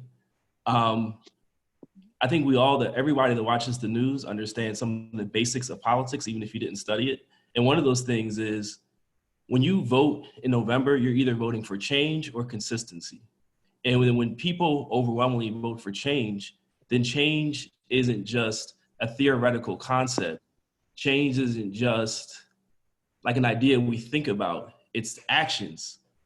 And when you're in a legislative body like council or an executive body like mayor, you do those things by voting, by how you vote, by how you make motions, by bringing a certain level of professionalism to things. One of the things that the mayor asked earlier, which I thought it was a great question, was how do you measure the success of vendors? And the only answer I really heard was someone said he walks around and asks other people what they think, which has nothing to do, gives you no comparison to other people that applied for the same jobs. Nothing about success, a history of things that have been effective, how these things work with the master plan, with the goals and objectives. One of the council people in every meeting I've heard talks about economic development, yet when it's actually time to actually propose either people, ideas, or funding to support that, there's silence. I don't hear anything. And I want you guys to know, if you look in the comments on this on Zoom, you'll see a few folks saying that this is really astonishing that people who voted for change have to deal with a few people in government who think that the definition of change is actually staying the same. That the definition of change is keeping the same people in the same positions despite no evidence of success besides a limited opinion. Now, I've driven through PENNS Grove. I've driven through probably almost every street at this point. And I come from the poorest city in America. And I go to PENNS Grove and I'm still astonished at how much abandonment, broken properties I see, in part because for the last 10 years, you haven't had people on council and a negotiator that got you good deals with your neighboring towns and shared services agreements. And then you have the audacity to block a person who overwhelmingly won despite obstacles out of no other reason but to be obstinate and stand in the way of progress. And it's shameful. And there's really no justification. You can't say I had one opinion in January and then April comes and I completely changed my mind. But I never chose to tell anybody about a change of mind until the meeting came so I could say it publicly. In 2019, I thought a committee should tell the police chief what to do. But let's not get to it until April of 2020 when we have a new mayor in office. This is the way you people govern? This is what you think is right?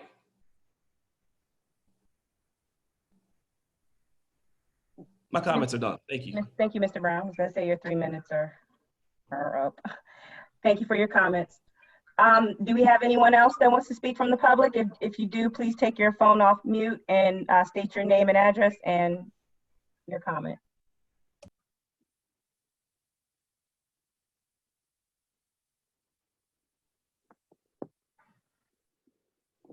Okay. If we have no further comments, I'd like to entertain a motion to close public session. Motion to close. Second. Can I have a second? Second. I second. Okay. All in favor? Aye. Aye. Motion approved to close. I'd like to entertain a motion to adjourn this meeting. Motion to adjourn. Can I have a second? Second. Second. All in favor? Aye. Motion approved to adjourn this meeting. I'd like to tell everyone thank you for joining this meeting. And everyone stay safe. Miss Mayor, Yes, ma'am. I'm sorry, I couldn't unmute my tablet. Could I speak? Let me open public session back up. I'd like to entertain a motion to reopen public session. So moved. You might have lost them all. Some people. No, you know, some people. May I have a second? Only like 2 people. The clerk has her picture, one council person, and nobody else. There's a white man that used to, but he hung up. It was like 3 people had their picture up, but nobody got their picture up. Okay, may I have a motion to have a second to reopen public session? And that's the mayor. That's who's on there. She doesn't even have a picture on. I don't know who's talking. Whoever's talking, can you mute your phone, please? I need a motion to reopen public session so that this resident can speak. So I need a second to reopen public session. I'll second it. Thank you. I'll second it. Thank you. All in favor? Aye. Aye. Mr. Oliver? Aye. Okay, thank you. Motion approved. Okay, ma'am, go ahead. Please state your name and address. This And is then your- Irene. This is Irene Scarpese. I'm on Railroad Avenue in PENNS Grove.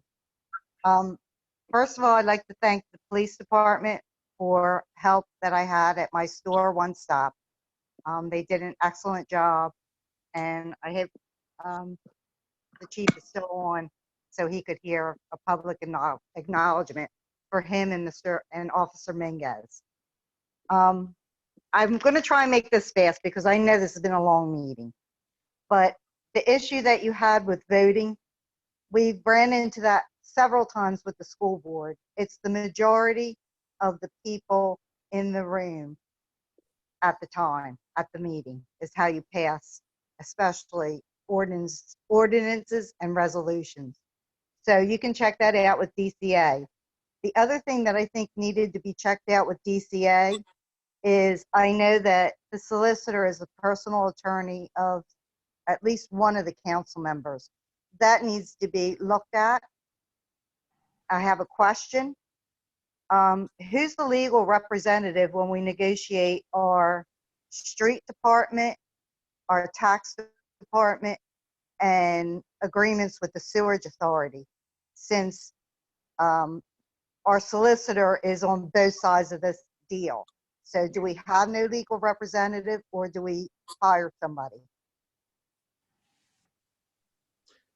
In the past, this is Adam Telsey, in the past, you've hired outside counsel to deal with any conflicts. So on our street department negotiation, both sides hire an outside counsel? Yes. Okay, and the same with the sewerage? If that came up, then yes, that's never come up as far as I think we did the solar panels in conjunction, something like that. At the sewage. Well, any conflicts, you would, the borough hires conflict counsel. And same with the tax office, right? If that came up, yeah. Okay. And another question I had is, who does the jobs that are listed in the administrator's position now? Anybody or nobody? Are they compensated for it?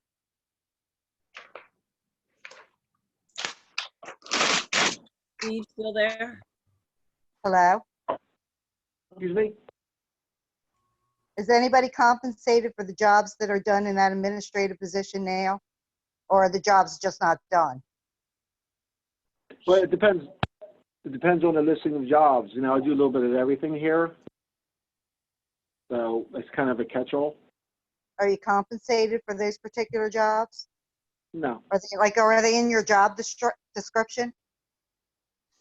It seems that my job description is a little bit of everything. Okay. My comment on Sickles and Company, they did a horrible job down here at the riverfront.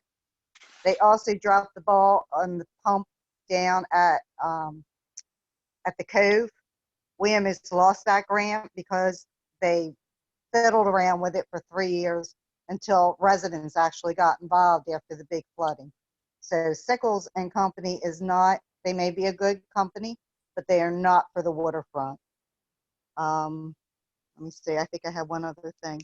And the housing, who's in charge of housing? Is it Miss Mincy, since she's bringing up all these issues? No, it's Debbie Scott. Scott is, and I'm on that committee. And so am I. Okay, so the three of you came up with that deal, which I think is a very good deal. I think you're going to make money on that, just as a comment. And my last thing is I want to compliment Kayla and Miss Tom and Mayor Thomas for getting this meeting together. I know that it seemed terrible, but I give you a lot of credit for being a first. Thank you. I look forward to the planning board meeting. Hopefully it'll be smoother. Yes. Okay, that's it. Thank you, and good night, everybody. Thank you, Ms. Irene, for your comments. Okay, if there's no one else, I'll entertain a motion to close public session. Anyone else? Going once, going twice. All right. I'd like to entertain a motion to close public session. Motion made. Second. Second. All in favor? Aye. Aye. Motion approved. Okay, now I entertain a motion to adjourn this meeting. Motion made. Second. All in favor? Aye. Meeting closed. Thank you, everyone, and have a good night. Thank you. Thank you. Bye. Everyone be safe. Me too.